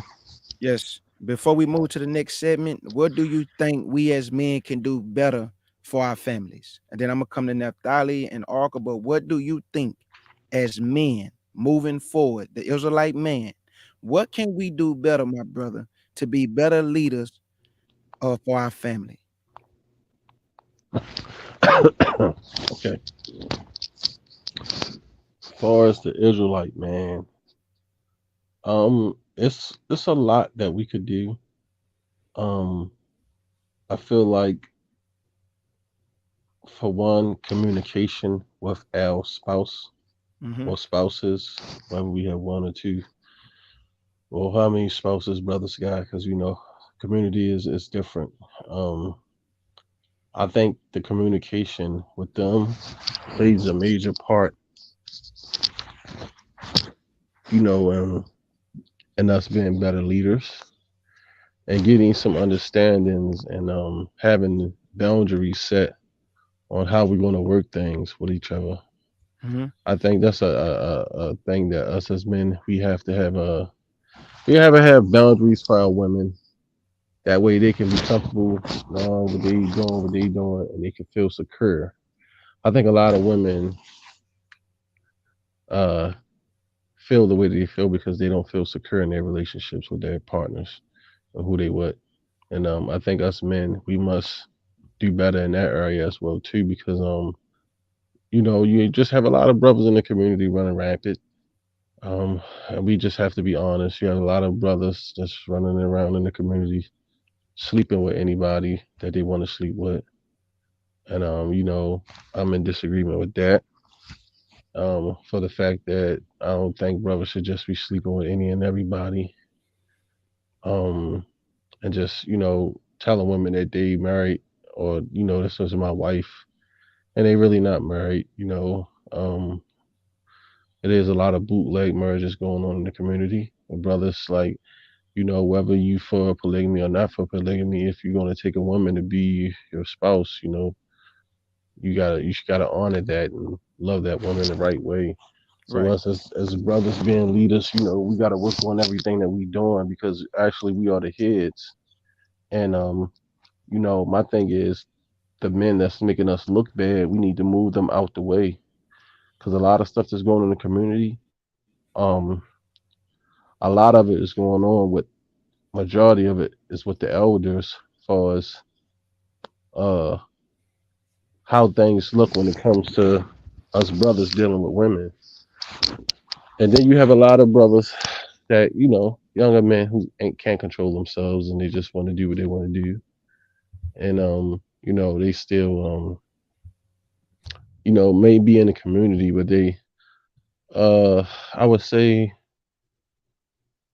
um still looking at this thing from a worldly perspective as if they just in the world and running the streets and just, have I guess a fornication or a whoremonger spirit on them still. So, and that's what a lot of brothers. So, us as men, we just have to take the responsibility to want to do the right thing and want to Hmm. lead our house properly. And hopefully, our woman will respect whoever the man that she's dealing with and let him lead the house properly. So Right. that's another thing that the women got to do too. Hmm. Um, so I feel like that's a lot of the things that we could do better. And like I say, talk to the sisters, talk to our wives, and see how they feeling and get their opinion on things, and not from an emotional standpoint, but from a intelligent standpoint, and move forward from there. But I think everybody is going to feel the way that they feel because, like I said, most people, for us in relationships or anything that we doing, they want things to go their way from anything. Like if they feel like they're not comfortable in this situation, they don't want to deal with it. You Hmm. know, so like I said, that's the same with the scriptures. We all can agree to disagree, but for me, I'm not gonna disregard any scripture that's written or that was given to us by our forefathers. If it's there, it's there. If it's not, it's not. I'm not gonna be a biased person for my own vain opinion, whether I agree with it or not.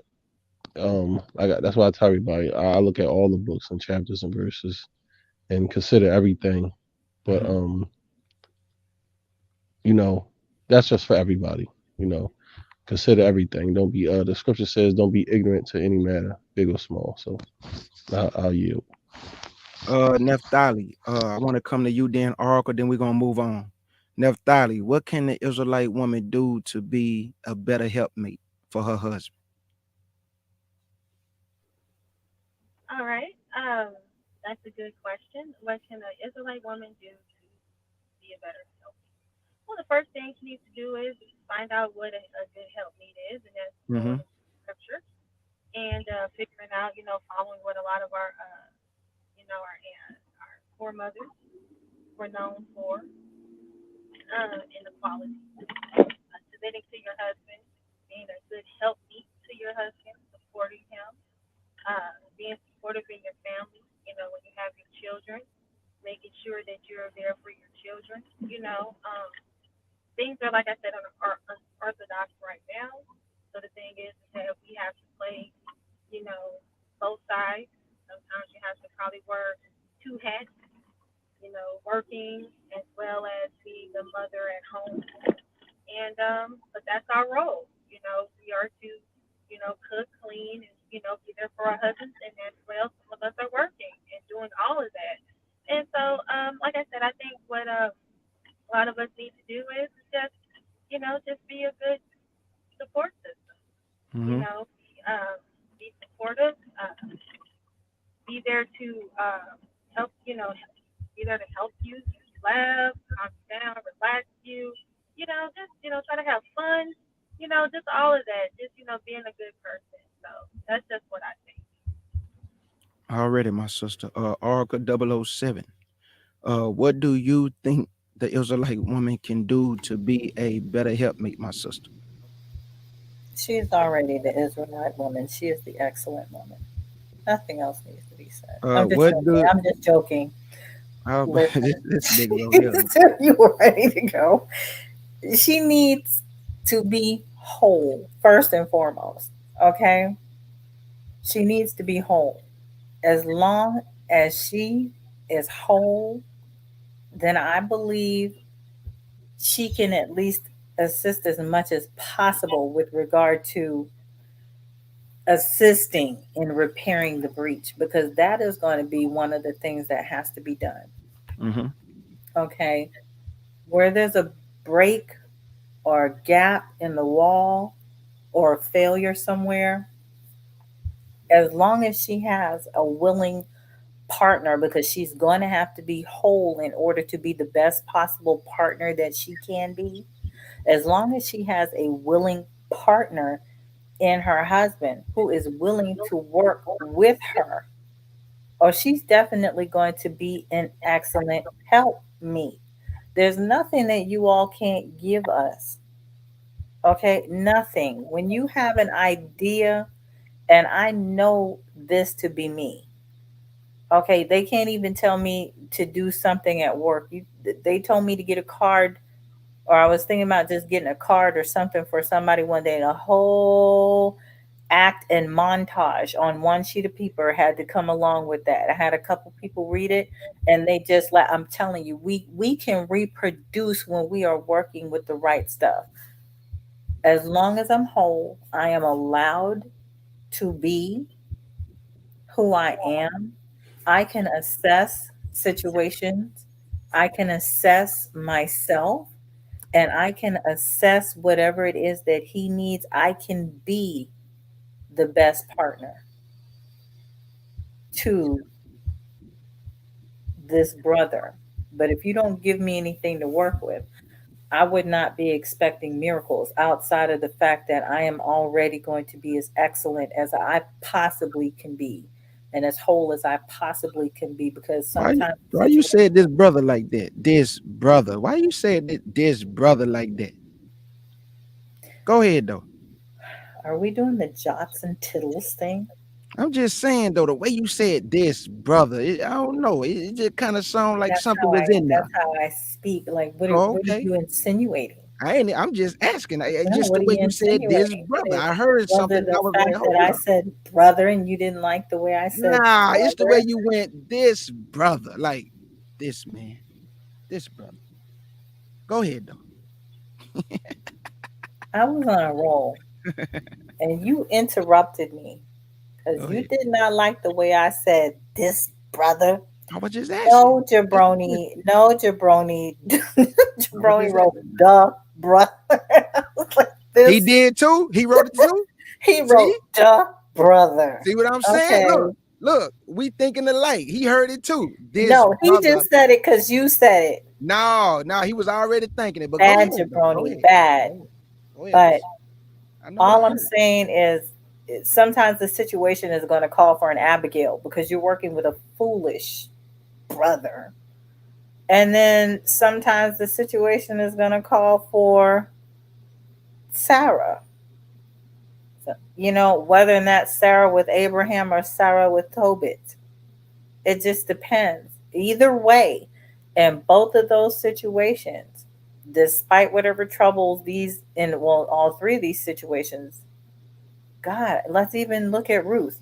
In all of these situations, she has got to be as whole as she possibly can, which involves her making certain as much as possible her mind is together, because she does not know what she's dealing with the brother, this brother, or that brother. Wholeness.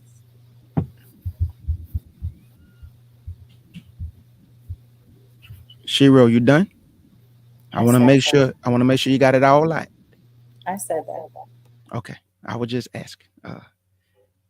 Nigga, don't start. Unless But you say anyway, something that I don't agree with, then it won't be all out. But go on with your story, honey. I care. but it doesn't matter because we do this all day anyway. You know I'm gonna speak my mind and you're gonna speak yours. Anyway, family, what I would do to keep the time down when we deal with brotherhood and sisterhood, we're gonna also include friendship in it. So we're gonna go to brotherhood, and then I'm gonna let the sisters deal with the sisterhood. The reason why I want to deal with brotherhood, because I'm telling you, there is no brotherhood in this community. We have to be honest. And to be honest, there's really no sisterhood in this community. I will say this from my observation: the Israelite women do stick together a little bit more than the Israelite brothers. When we bang on each other, we go hard in the paint. I'm talking about we start bringing the children into it and wives into it. Man, we be disrespectful. I'm talking about when we go all lot disrespectful. So Agreed. Sham, my brother, I want to ask Sham, and even the sisters, if y'all want to give y'all input from your observation of what you see with the brothers. But I want to start this out with Sham, my brother. Where's the brotherhood, Sham? What is going on with the Israelite brothers? I mean, the animosity, the hatred, the envy and jealousy, brother, is causing men to where they can't come together and be brothers. So I want to ask you, Sham, where's the brotherhood, man? Well, Slaggy. Far as I've seen, it's partial brotherhood. What I witnessed, a lot of brothers in this community is only your brother if you believe what they believe in. For as doctrine, brothers are used one body, one Christ is one, is Christ divided. Can two walk together if they don't agree? So a lot of brothers be using that to keep separation from other brothers. And then, a lot of people get mad at me and Elder Kunaf because they be like, well, why do you deal with Mighty Hebrew? He don't believe in the Messiah. He Old Testament. Or why do you deal with this brother, Kachu Danite? He's an Old Testament Israelite. So, just things like that. Like brothers got their reasons of saying this and saying that. But to me, what I realize is that the scripture says you ain't supposed to hate your brother in your heart, And how can you say you love the Father who you haven't seen, but you hate your brother who you see every day? You're a murderer. I don't hate any of my brothers that the natural Israelites. Let me add that into I got you. the real Israelites. I don't hate any of my brothers for real. But I look at it like just because we don't see eye to eye on everything in the scriptures don't mean that you're not my brother and I can't deal with you or talk to you. I learned a lot from brothers who don't believe in the New Testament. I learned a lot from brothers who do believe in the New Testament. But to me, it's a thing where what I see, brothers, if you don't believe in the doctrine that they teach, then it's like brothers are being taught to disown that brother. Like for an example, right? ISBK always talk about how big they got this in their school. They got Brotherhood, they got this, they got that, right? Or even in IUIC. But in every big congregation, everybody is like yes men. Whatever the leaders teach them, they have to go off of that. But my thing is, well, what you going to do when the Most High put the spirit on a person to wake them up and to say, hey, everything that you thought that was true in here is not. Now go to your brothers and tell them what you know and what has been revealed to you and see if they receive you, right? So if they don't receive you, like the scripture says, you dust off your feet and move on, right? Well, I guarantee if you go to your brothers and say, hey man, the Most High showed me some things and unfortunately, the stuff we're teaching is incorrect and we don't want to be lying to the people. I think we need to change these things. How do you think the men going to receive them? Well, they're not going to receive them for one, because you're going against chain of command. For two, you messing up what brothers taught for years that what they established their church on, false doctrine, and this is how they make their money and feed their people. or feed their congregation. This is how they stay in charge. This is how they stay in power. So situations like that could cause people that want to be brothers, or you even trying to be a brother with other men, to split. And also doctrine, for instance, like how GMS, they was, teaching the rape doctrine. Well, for me, I can't associate myself with other Israelite men like that, because if you on the corner and you talking about raping and we going to get, women in the kingdom from 9 to 12 years old, that shit crazy to me. Like, I can't associate myself with nothing like that, because I understand that that's not true. It's false. It's madness. So, we don't really have a real brotherhood in the Israelite community. The only real brotherhood we have is with brothers who's really sticking and dealing with brothers as a real brother. And it's not even just dealing with the scriptures. Like, for example, I'll use our relationship. We love each other like brothers, and and outside of the scriptures, we love each other as men, dealing with each other as being men Right. on a grown man level, Mm-hmm. outside the scriptures, not just dealing with ideology or doctrine, meaning I can deal with you as my brother, even though we don't see 100% eye to eye in scripture. But that Right. don't make me hate you or not like you, because you see some scriptures one way and I see some scriptures another way. See what I'm saying? But in this day and time with other brothers in camps and congregations, they teach, hey, well, Shashem, if King Judah don't believe the 12 tribe chart, then don't deal with him. He's a bug out. That's what they'll say about you. You're a bug out. you know, Right. but how can like we could say, like, that was the same situation like I was talking about with you know uh Rashad and Gad situation. I was trying to piecing that situation out, and I said, well, Gad, no, we teach. I don't have nothing against Gad. I'm cool with Gad. That's my man. I known Gad for years.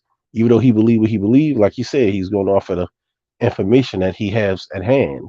But whatever he go over until he see differently and the Most High open up his eyes, I'm not going to beat Gad down or say I'm not going to talk to Gad, or Gad can't come on my platform. You know what I'm saying? I don't I have got a you. problem with the man. So that's how I look at it. That's why it's no real brotherhood, because we can't sit down and actually discuss the things that we need to discuss without men. And that's why I will say where I agree with Oracle about men being emotional. And I don't agree that men are more emotional when it comes to women. But in this part, I will say I agree that men are more emotional when it comes to dealing with the scriptures. And the reason why I say that, because nobody wants to consider themselves a false prophet, for one. For two, it's an ego thing when it comes to doing this thing in the Israelite community, because you got a lot of brothers want to act like they know it all and like the Most High dealing with them, giving them prophecy. For three, men get real emotional when it comes to the scriptures and dealing with certain topics because of the mixing issue. And brothers don't want to feel like their wife and their children are not Israelites. So certain topics men just don't want to deal with in the community. Now, for the Marshal Yasha Allah that started to be the government of Israel and was trying to bring everybody together and do certain things, like I said before, it wouldn't will never be impossible until they sit down and say, you know what, the Hebrew Israelite summits was about dealing with doctrine and things that we're teaching. So everybody in congregations be in one accord on what we was teaching out of the scriptures as far as truth. Until they sit down and actually go over doctrine and what's being taught, saying, you know what, this is not biblical, or this is not biblical, we shouldn't teach this, we shouldn't teach that, it would never be brotherhood. As long as you got schools that's stubborn, or congregations that's stubborn, that will stand on a lie for money and not stand on the truth of what is written in the scriptures, it would never be brotherhoods, because brothers will always be lied to by their leaders, saying that these men ain't their brothers, or they left us, they not with us. So to me, there is no brotherhood The only brotherhood there is brothers who you get with that you'll call your brothers. Like myself, you, Akmo, Shay, Yehuda, and all the brothers in the family, the FOPE, CUC family.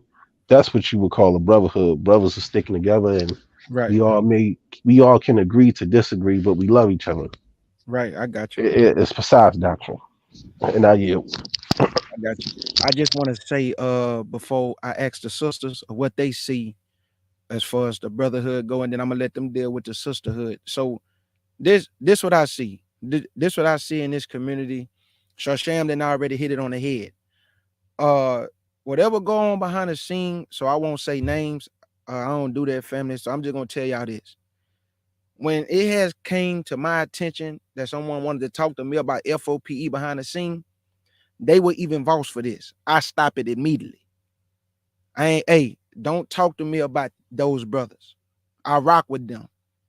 So he didn't already hit it on the head when he say men would go to other men and diminish a man to other men.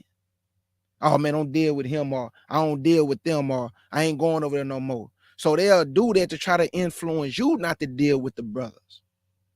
But one thing I noticed that real brothers gonna connect with real brothers. Real men gonna connect with real men. There's nothing you can do to stop real men from connecting with real men and real brothers. So I say all that to say that I don't believe it will never be a brotherhood. I believe that you are going to get with like-minded brothers and y'all are going to rock together and y'all are going to love one another. Doesn't matter if you agree on everything. You love each other as brothers. And there's nothing that can break that brotherhood. No gossip, no tale bearing, no man coming to you trying to tell. Because if you really love a brother, no man can come to you and talk about your brother to you. You supposed to check him right at the door. Hey, that's my brother. So why are you telling me about him? Did you go to him and tell him what you telling me? No, but then you can't talk to me about that. You got to go to him and make that right. Don't bring it to me. That's a real brother. You don't let nobody talk about your brothers that you love while they not present. That's a real brother. So I know we'll never have that, family, because the disrespect is so reaching unto heaven that men can't even come to the table and just talk as men. Even when they fight one another, they can't even squash it. They carry it on, man, from year to year. So I don't believe we'll never have a brotherhood. That's why nobody can't blame me for saying I don't want to come together with all Israel. You really believe I want to come together with the wicked? So if you say, man, we ain't got no wicked among us, you'll be lying to yourself. We got a lot of wickedness among us. We can't talk about the people in the world. This is a cesspool. We can't talk about the Christian church and vomit. This vomit. So when y'all say we bringing people into the truth, what truth? Your teacher's truth? Your deacon's truth? Your captain over 5,000 truth? Because they sure ain't coming into y'all's truth. Because y'all's truth, I don't hate my brother. Even though I get mad at my brethren for the way they conduct themselves and act. I don't hate them though. So true love is what Shasham said. Outside of the scriptures, I can still talk to my brother and come to him. And whatever me and this brother discuss, we keep it between us. Ain't no tale bearing. Ain't no going outside of that and telling somebody that what Shasham told me. We don't do that. Because I got my brother's trust. The first thing in any relationship is trust. And once that trust is broken, you might as well just throw everything away because it's hard to get it back. So we don't have no trust as no brothers. We don't have no respect as brothers. There's no love among brothers. You can't even big your brother up. You give him a backhand compliment. You got to let him know, I ain't trying to worship you, though, Negro. We ain't trying to put you on no pedestal. So you got to do all that just to compliment your brother and salute him and big him up. Because you don't know what type of encouragement that do to your brother. You don't know how that make him go harder, strengthen him. So a lot of you men, you're just not solid. You just don't stand on nothing. You have no principles. You have no code that you live by. You're a vagabond. And you're going to continue to conduct yourself as such. And that's why we stay away from a lot of y'all. I rock with the solid, the like-minded, the ones walking in the fruits of the spirit. And if you ain't doing that, you wasting your time talking to me. I will cut you off for your foolish behavior and won't even look back. So I want to go to Oracle. We're gonna deal with the sisterhood. Y'all can deal with the brotherhood, but I really wanted the brothers to deal with the brothers. But if y'all want to add on to what y'all see as far as the brotherhood go, and from y'all observation, what the men are doing to one another that y'all see, feel free to expound on it. With regard to the brotherhood, I don't know what you all could do. It seems like a lot of you don't like each other just about as much as the sisters. It's probably just a difference with why you don't like each other. So, what I've noticed pretty much with sisters, me personally, I have a sense of loyalty to me. Even if, can I can I mention anything about the CUC sisters? You can mention whatever you want, my sister. Okay. Absolutely. I love these sisters. And I think I don't know what it looks like to everybody else on the outside. Me being the last person that came on with the group, with the CUC, I just felt something beautiful about them. Just I had a kindred spirit with them. Thanks to me. So, oh my God.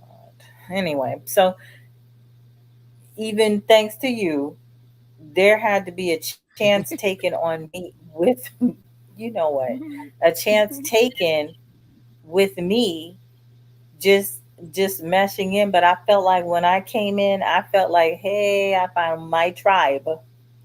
These are my people, the earth that I've been searching over. And this is inclusive of whether or not we are just having basic discussions, whether or not we got to duke it out. I believe we handle ourselves honestly like a real family. If there's something that comes up that we don't agree with just, one of us, that, we, everybody here is like, okay, well, I mean, let's talk. Let's talk about this. Not that we do this all the time. And when something is on our spirits, we generally all feel it around the same time. So I think a kindred spirit is very necessary. But the major necessary thing that I'm finding a problem with dealing with sisters, even in this walk, once you set up a boundary, for some reason, it is looked at as some kind of hate. I don't know, like you done something to somebody. Everybody should have boundaries.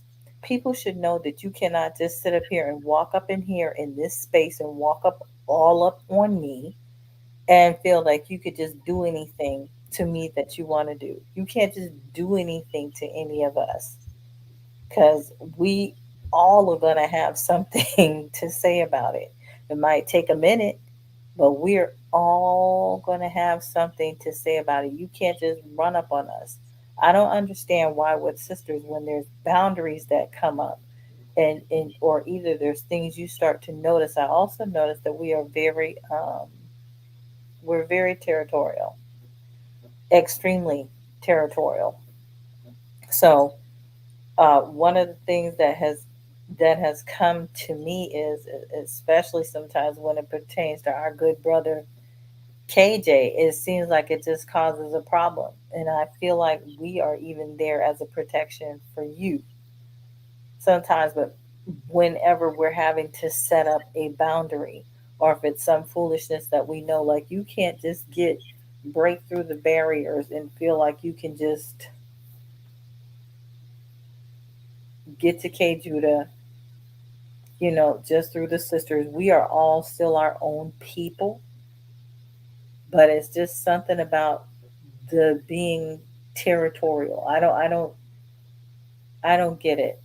It's like getting in good and talking to us one minute, and then it's just about getting next to him. Like we see that stuff. And whenever we have to set up a boundary, because the truth be told, we don't sit up here and just call each other all day long. People have families, people have jobs, people have things to do. Not, and even if you don't have family, you got jobs, and we also, a number of us already have channels. So we're constantly stuck into a place of research. So when I'm sitting here looking at sisters, I just kind of notice something funky. It's like when you have to set up a boundary, it's a problem. And we will disrespect one another. As loyal as I am, and as much as I am always willing to give of myself, I am starting to see with the sisters, they will disrespect you. They will watch you put in your best work for them, and they will disrespect you and act like you never done nothing. So for that, I got nothing. For that, if there's something that I have, it is the gift of goodbye. And I notice a lot of people do not like that. And KJ, y'all have heard me. The CUC knows the heart of me. You know, y'all have been with me, whether it, the saddest moments, when you've even heard me cry. Okay? Hmm. But y'all are giving. But but but you, so even when I sound like I'm just overly tough to the guys, I have men in my life that love me and adore me and look out for me. No Okay, man over whether me. they like it or not. That's me. That is inclusive of you. So bow No, down. thank you. But Thank you. anyway, back to what I was saying. Okay. Get it right. Bow down, bow down. Back to what I was saying. There is a sense of loyalty about me. I will do anything in my power that I can do to help you. She not lying. But the minute you disrespect that and give me your behind the kiss, you don't have to worry about me anymore. She's not lying. I have the gift of goodbye. I really do. Yes. I don't know what it is, and it's coming. I try to make sure that I'm logic, and I'll probably even hold on just a little bit longer and watch you kind of crush yourself. But that's something that I noticed with the sisters. We are territorial. We can be nasty. We can be disloyal. I don't know if you all saw that little video where that lady sat up there and did this girl's hair, and she did not pay that girl that money, and she didn't feel no kind of way about it. She did not pay her the whole amount. She said she wasn't going to do it. And then she got on some kind of whatever you call that thing, the video chat or whatever. And she sat there and said, and I'm not going to pay her. She waited until that girl gave her best work. We are disrespectful, very territorial, disloyal. And I start to see who we are as friends, as sisters, with if you're going to sit up here and just try to get to know me but not really get to know me only for your benefit, and I hadn't seen you do anything for me, and I'm okay with that. If I hadn't seen you do anything for me, I'm okay, because I'm not one that's going to ask for anything. If I'm asking for it, trust me, I need it. But I have just sitting here and I have witnessed so much shenanigans with sisters. Just disrespectful, rude. They are not, they don't meet my sense of loyalty. They don't meet my sense of just being kind, just remembering the kindness that was bestowed upon you, just doing your best. So again, the disloyalty, the unkindness. I am also very complimentary. If I see beautiful women, I will let you know in a minute, or something, a beautiful attribute about a woman, I'm going to let you know. We don't even want to do that. We'd rather just snicker and be jealous and hateful and mean. And I don't even know where that comes from. But again, that's just my thing. But I'm going to keep my gift of goodbye. I don't care what it looks like to everybody else, and keep it pushing. All right. Before I go to Naphtali, I want to show y'all this. Before I go to my beloved sister Naphtali, I want y'all to see this. This is one for the brotherhood and one for the sisterhood. So this is Sorry, what sorry, true. you mentioned the jealousy. I had to bring that up. I'm Oh sorry, yeah, go that's ahead. jealousy.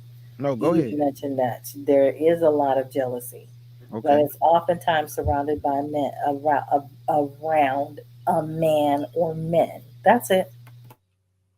Okay, before I come to Naphtali, I want you to see two videos, one on brotherhood and what it truly looked like, how men can come to the table and apologize, and still show love one to another, no matter what the circumstances are. Here you go. Who stood up at 19, 20, 21, dreaming of stuff we wanted to do, and now here we are doing it, you know. But you are my brother. Let me apologize to you if I hurt you, that we haven't been together. And God is good to bring us back together. All right? I know, man. It hurt me too. Come here, man.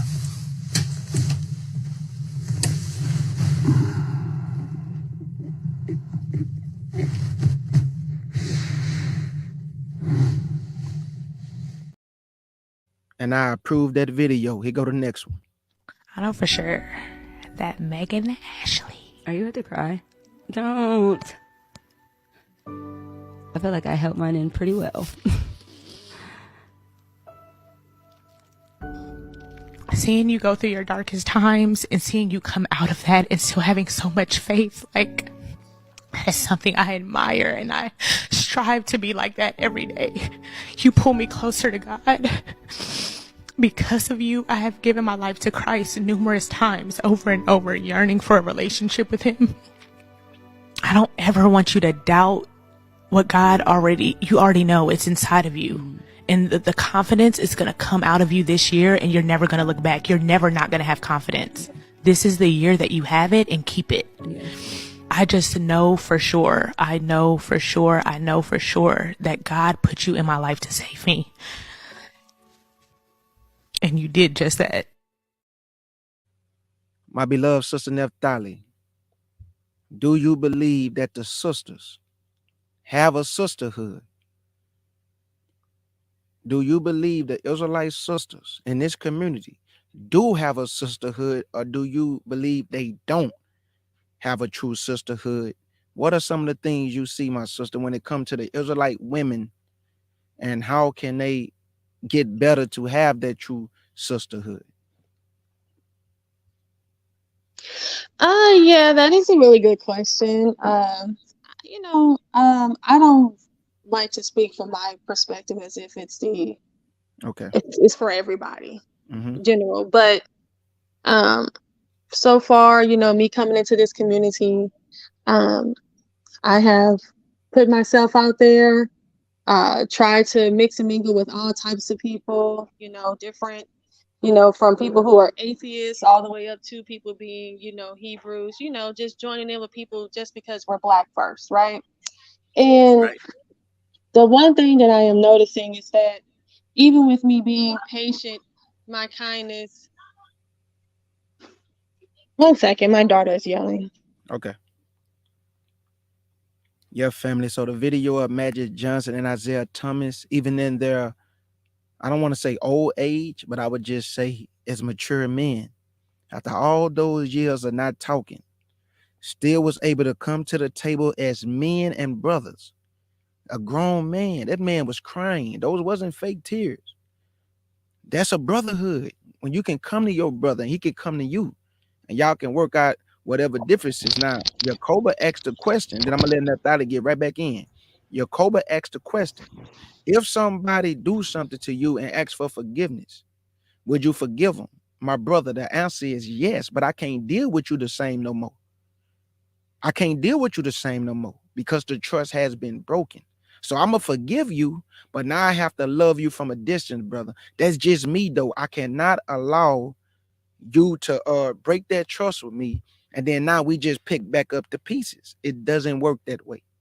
That's just me though. Naphtali, if you there, you can continue, my sister.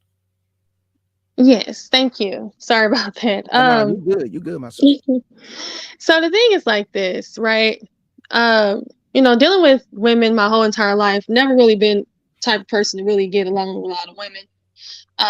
But coming into this community, I've been, definitely getting a lot of love, support, and those out there know who they are, and I truly appreciate you guys.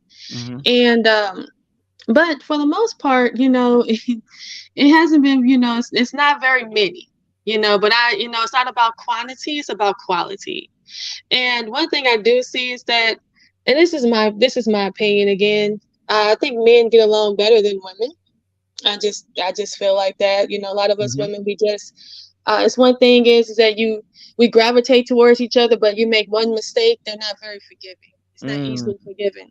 mm, Sharsham had mentioned a woman that I was dealing with. Was very supportive of her. Gave her money. Uh, let her come on my channel, try to help her support her channel, all types of stuff, and just in a blink, she just turned on me. I had no idea why, but I try to take emotions out of things now. I give to those that pretty much give to me in return. If you show me love, I show you love. You show me support, right. I'm gonna show you support. Mm-hmm. But for the most part, and same with the Hebrew men. A lot of men don't have anything to do with me. They don't speak with me. They uh, you know, don't really, have anything to do with me. A lot of my start, unfortunately, came with the HOK, those men, I went on Garfield's channel, going over there with Sinetter. But the Hebrews that do, shout out to FOPE, shout out to Zion Lake, shout out to Mighty Hebrew, shout out to you, of course, K Judah, thank you so much. You guys definitely have given our sister a chance and given her support.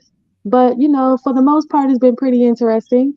I'm just going to continue on the journey.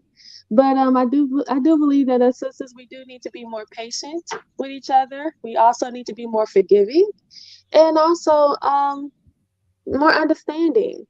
Just because we may not agree with everything, does not mean that you don't uh, turn your back on someone.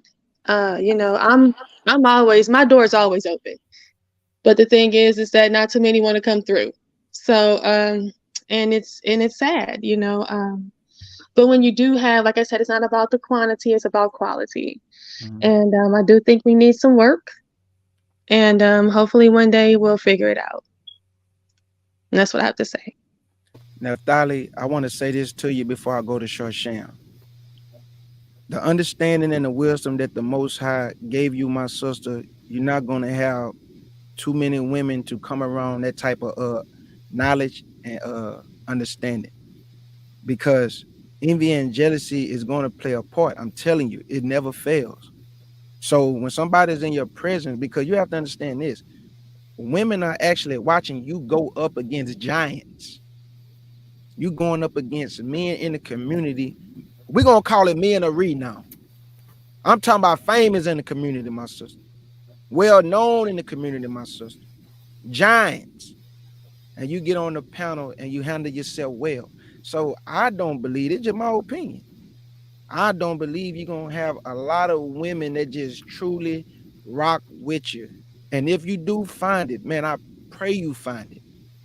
A good now, one thing I can say, my CUC sisters, these are genuine women. Don't no backbite, no gossip, no tale bearing, solid women, intellectual women like yourself. So I just want you to know you have a family in the CUC that's gonna ride with you. And if I'm ever in your prison, you won't ever have to worry about being disrespected by no man. Not in my prison, and not in Sharsham in them prisons, and most definitely not in these CUC sisters' prisons. They're gonna ride with you in that moment if they ever in your presence, seeing anybody coming at you sideways. That's true brotherhood and sisterhood when you ride, no matter what. We could talk about all the other stuff later. But while we in each other's presence, we need to ride for each other, man. Nobody shouldn't be disrespecting Naphtali nowhere, no matter what room she in, what platform she on. She need to always have her brothers there standing for her and letting it be known. Now, hey, hold up, brother. Don't talk to her like that. You wouldn't talk to your wife like that. Don't talk to her like that. Give her the same respect you'll give your sisters, your mama, and your wife. So I just wanted to let you know that, my sister, that you have I a truly family up appreciate there it. already. I truly appreciate it. And you're right. You see, the CUC sisters over here, Weezy One, love her, to death. Oracle, all you guys, very supportive of your sister right here. And thank you so much, K Judah. I always have to give shout out to, Elder Kwana. He always makes sure Already, that he already. supports Yes, me, yes, saying he has my back, Sham, yes. and I just wanted to say this, we talk about the marriages and all this kind of stuff, and I just want to make sure I put this disclaimer out here. None of us on this platform have any problems with our marriages. So we say these things because we're trying to, talk to a broader audience. That's But right. I've been in the homes of Sharsham and his wife Haman. I've been in the home of Kwana Yashapa, and I know your family, K Judah, is amazing. And one thing I know is that they have beautiful families. Great husbands, great wives, and they have beautiful families. So I don't disagree with anything they say, because when you look at what they do at home, the actions speaks louder than words. What people do in their relationships is for them. And I'm not the type of person that gets involved. I just speak on my opinion. But when I look at my opinion, looking at what I see with them, it's just happiness. It's success. It's success. So just wanted to make sure I say that, when I look at Elder Kwana, I look at Sharsham and his Haban, very happy couples, very happy families. So, and the same with mine, and the same with yours, K Judah. So we're doing a great job. We're just trying to reach out to those other families, and all we can do is try to lead by example. That's all we can do, is try to lead Excellent. by example. Excellent. Excellent said, my sister. And I just want to say this. Oracle, all these sisters never met me in person, but I have their trust. If they give me money, the money go to wherever it need to go to. They trust me, and they never met me. So I'm asking the men, if you want the sisters to trust you, you must give them something to trust. If you want the sisters to respect you, you must be respectful. So I just got to put that out there for the men who love to tell women to listen to men, but you are not her husband. What have you given her that she have to listen to you for? And who are you to her that she must listen to you and respect you? Now, we should respect each other. But if you have not given respect, you most certainly can't look for it, brother or sister. I'm just being 100. So now we gonna get to, she wrote, is there anything you wanted to say? Because I wanted to go to the last one. But if you want to say something, please feel free. But this is what we're gonna do after you say what you're gonna say. We're gonna see how do we define all this by Yah. Everything we talked about, we must come back to this man's concepts, him and his son. How is all this defined by Yah and Yahshua? So, Ark, is there anything you want to say before we continue? I was just going to ask Naphtali if she knew why people were doing her like that. We know on this end, but I was just also wondering, was she mainly receiving that treatment from women or men or both?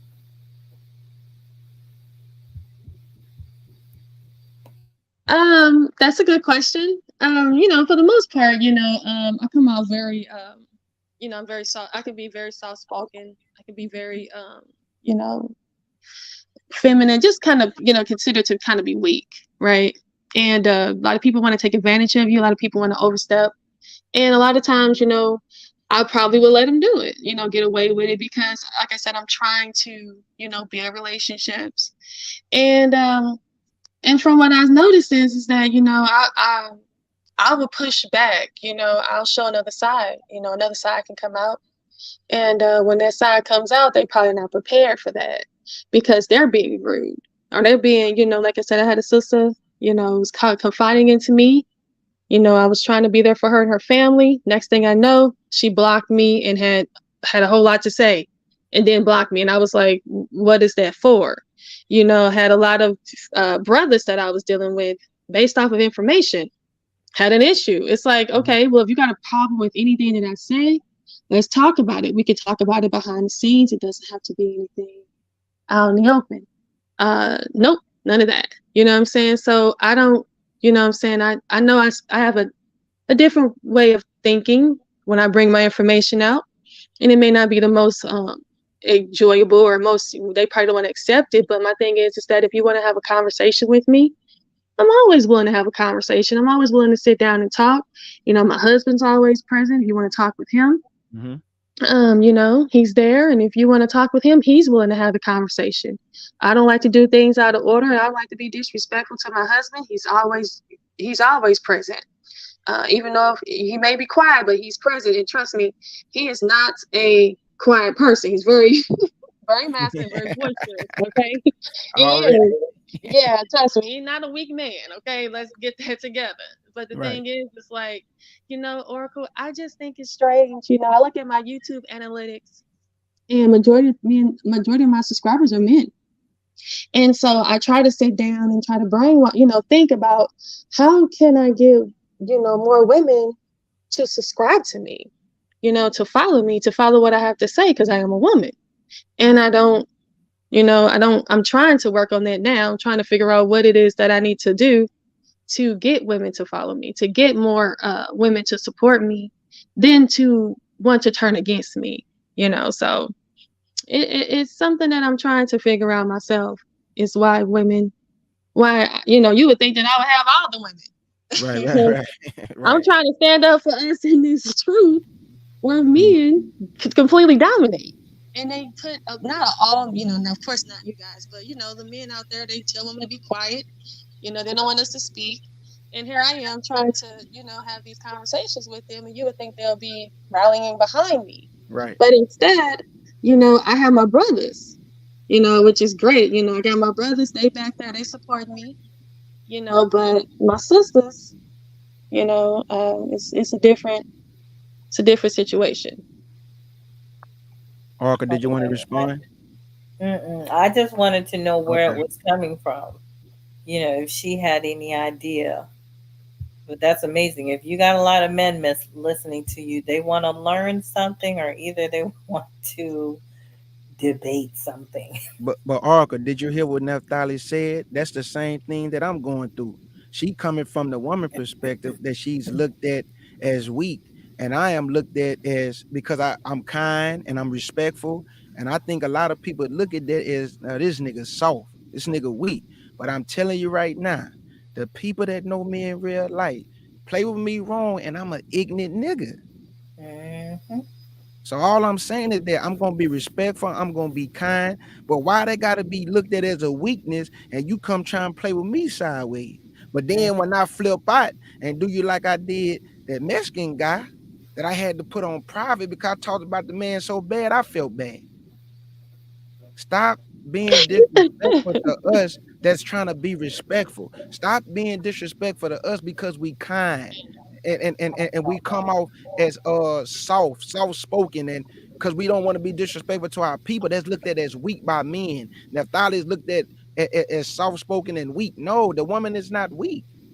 The woman is just respectful and know how to conduct herself. I know how to conduct myself. So why is that looked at as a like a point against me for being this way? My mama raised me to be respectful. I come from a military family. I agree. Yeah, I agree with you.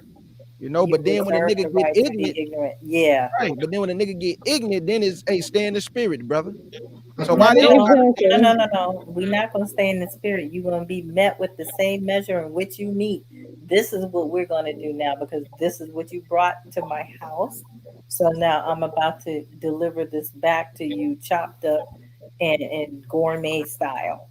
So don't do it. Exactly. Yeah.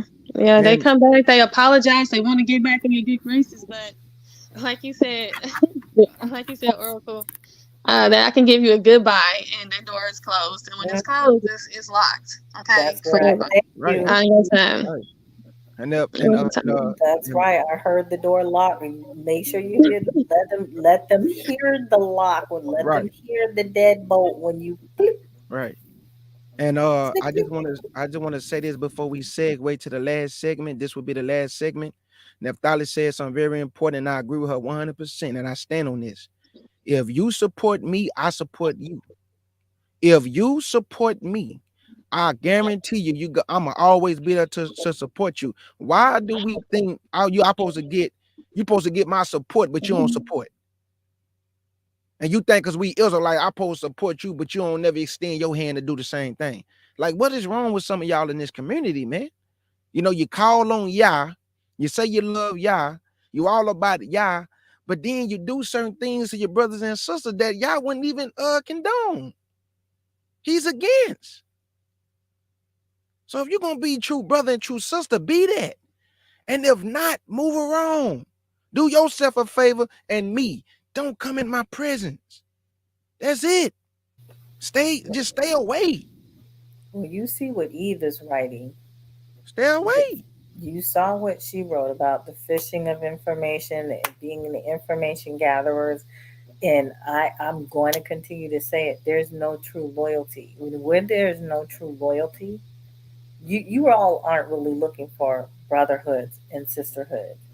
It's like those people that were following the Messiah in the very beginning until he makes that statement that to eat of, drink of my blood or whatever you're going to have to participate, eat of my body. And then all of a sudden it was like, no, because you're following them for whatever you could get out of it initially. Right.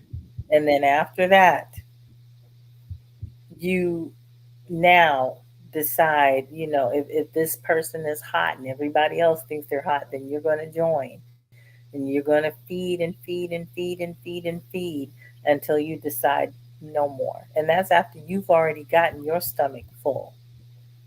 You didn't Right. contribute anything to this meal. You came over here with your hand out, your plate of everybody got their cups, but they ain't chipped in.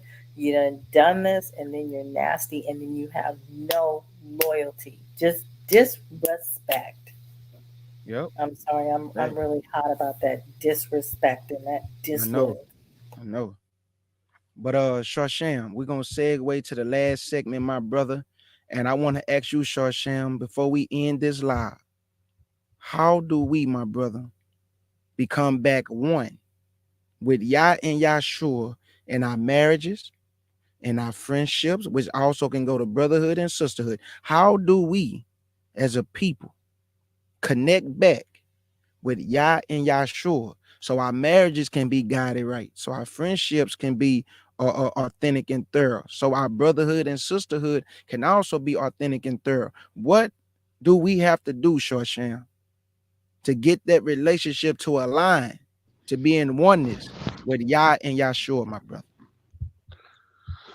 Well, my belief is that everything will have to be set back straight where everybody knowing who they are as Israelites, our culture, our heritage, and not taking on somebody else's uh heritage.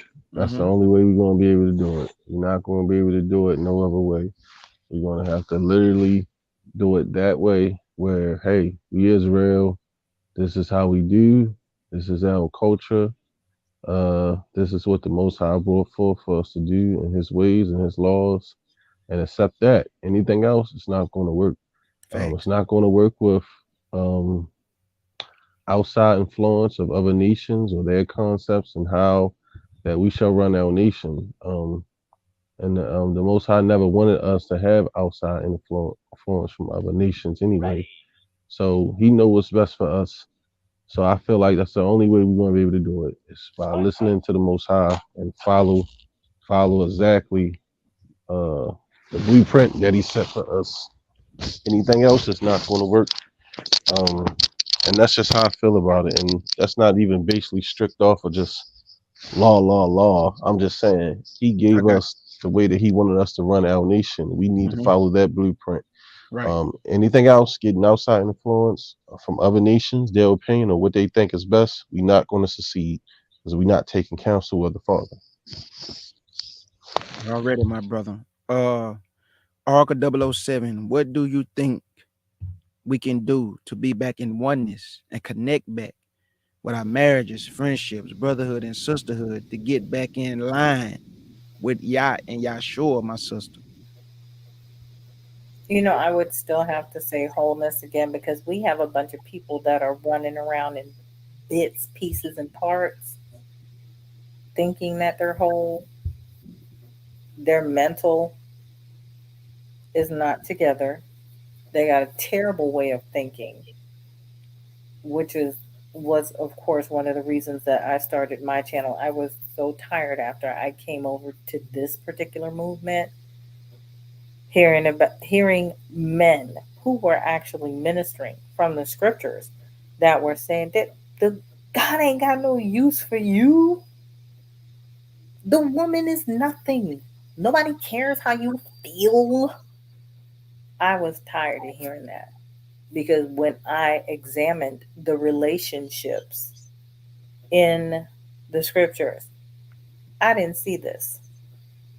I didn't see this anywhere. And there's not a Negro in sight that can tell me that you saw this anywhere. When I hear the foolishness of when a black man is talking, shut the hell up. No, no, no, no, no, no, no. That where is that in scriptures? Where is that? That's nowhere. And I wanted women, especially the younger women, if there were any that would ever come my way, to know this is not a God designed relationship. You don't have to shut up.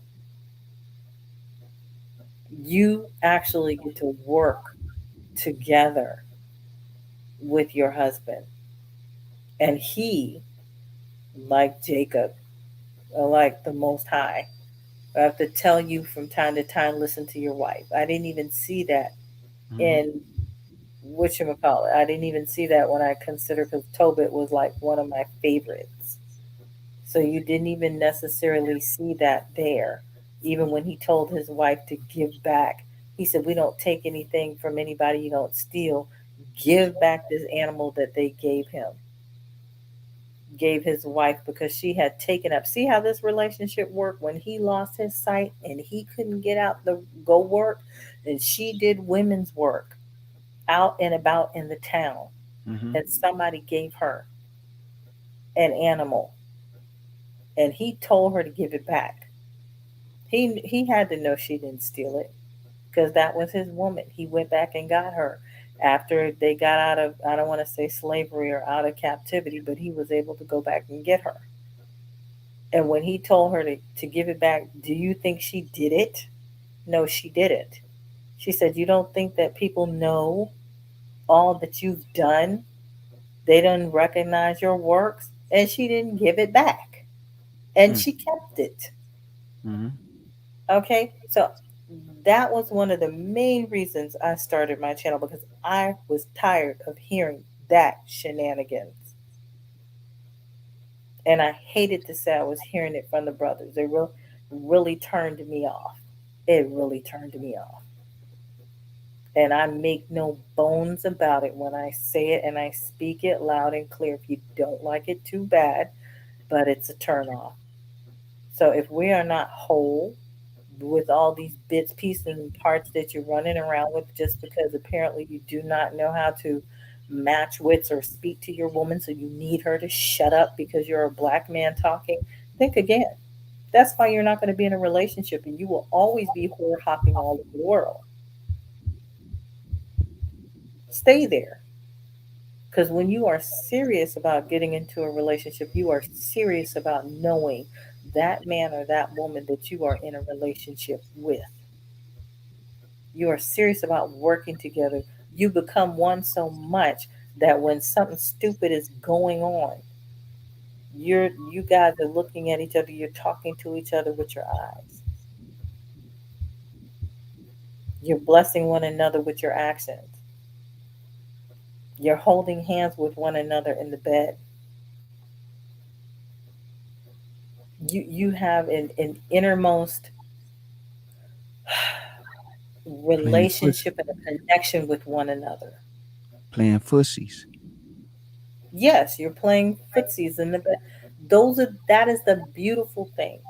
and Not eating whore hopping oatmeal cookies, across the world and doing things and sharing some ice cream and stuff like that. and eating oatmeal cookies.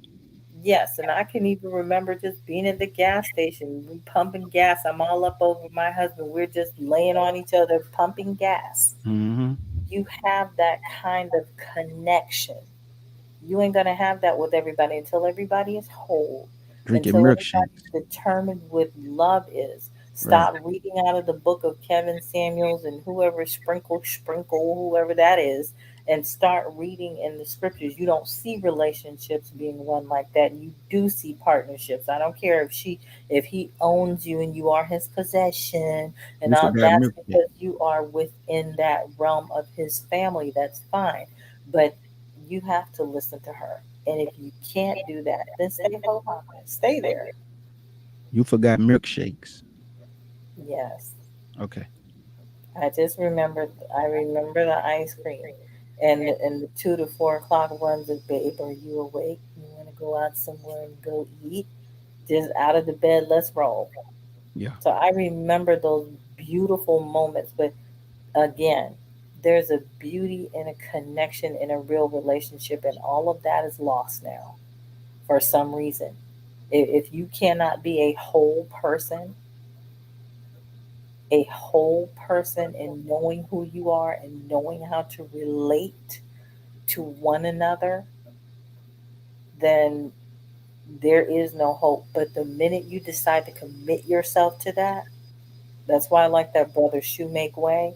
The minute you decide to commit yourself to that, it makes me happy to know that there are men who listen to him. The minute you decide to commit yourself to that, to becoming whole and learning how to get along with the opposite sex, not for the sake of sex, Hmm. but just for the sake of communication and growth. Until you can commit yourself to that, it's going to remain as it is. Do you think it's also lost too because she won't put no butter on my Belgian waffles? Why won't she do that? I'm just asking. That don't sound like Queen Judah. No. No, I'm just putting in general. Like she got to put butter on the Belgians. If that's something you like, listen, listen to me, I'm men. talking to the brothers All, out there. If she don't put butter all on the of you, Belgians, I don't know what to say. listen to me, Hold the men. orange juice right. Squeeze it. When you are together, Okay, listen to me. go ahead. There ain't nothing she's not gonna do. It just happens. She falls in line like there's a piece to a puzzle. Just put the butter right. That's it. That's all I'm trying. I ain't trying Well, to if argue. it's got to be at a 45-degree angle inside of the third square down from the left, that's ridiculous because that's what's starting to happen. Nope. She got to use the old lake butter, because it melt quite Land deliciously. O'Lakes. You No, talking about the Land O'Lakes soft yeah, spread? Lando Lakes is The one with it the kind of olive melt. oil? Yeah, it kind of melt quite deliciously. So I like the Really? way it drizzle down. But anyway, Really? is you finished? Go Is ahead. you I don't want to I don't finished? want to interrupt you. Go ahead. Are you Are you finished? finished? No, is you finished? I'm from the hood. Is Is you you? finished?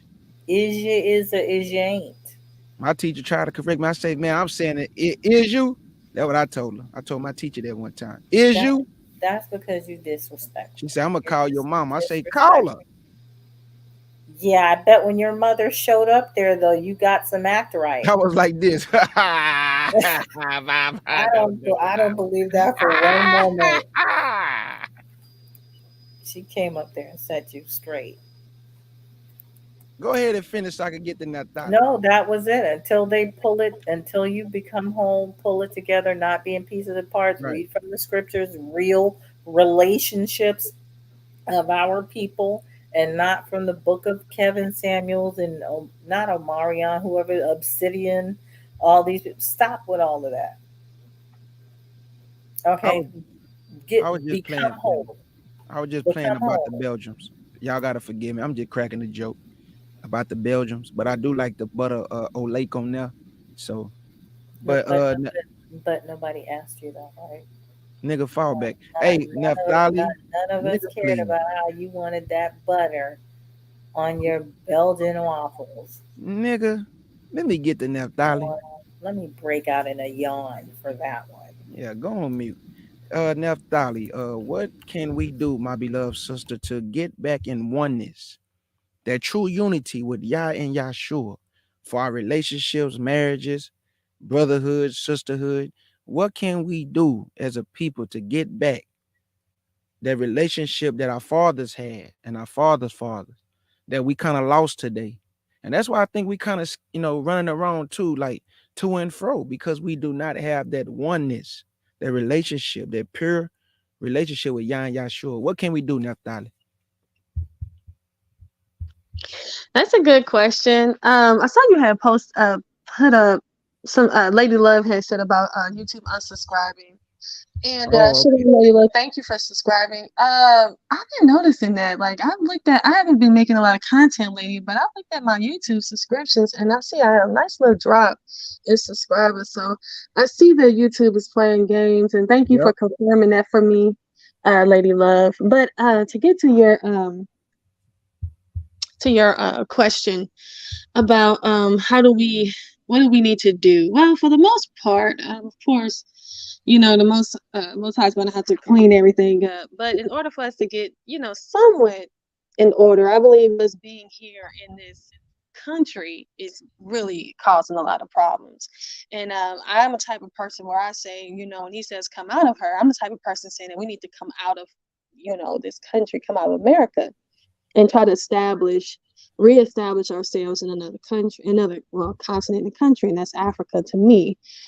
Personally, that way that we can work together, we can build our community and start from fresh and try to start over. And one thing that I've noticed all throughout history is that we come together when times are the toughest. When times are the hardest is when we come together, we unite. Right. And it seems like when things get easier is when we start to separate. So like right Right. now, Mm-hmm. yeah, because we're very divisive and we're also independent, right? We become individuals.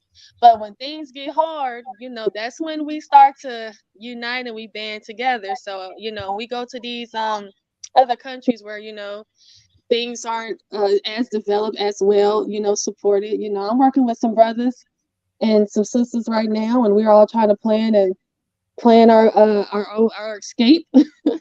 And right now, I'm so impressed with them and what they have to say, and we're working together, and it's really looking really good. I'm really excited, and I was like, "Hey, is this really going to happen?"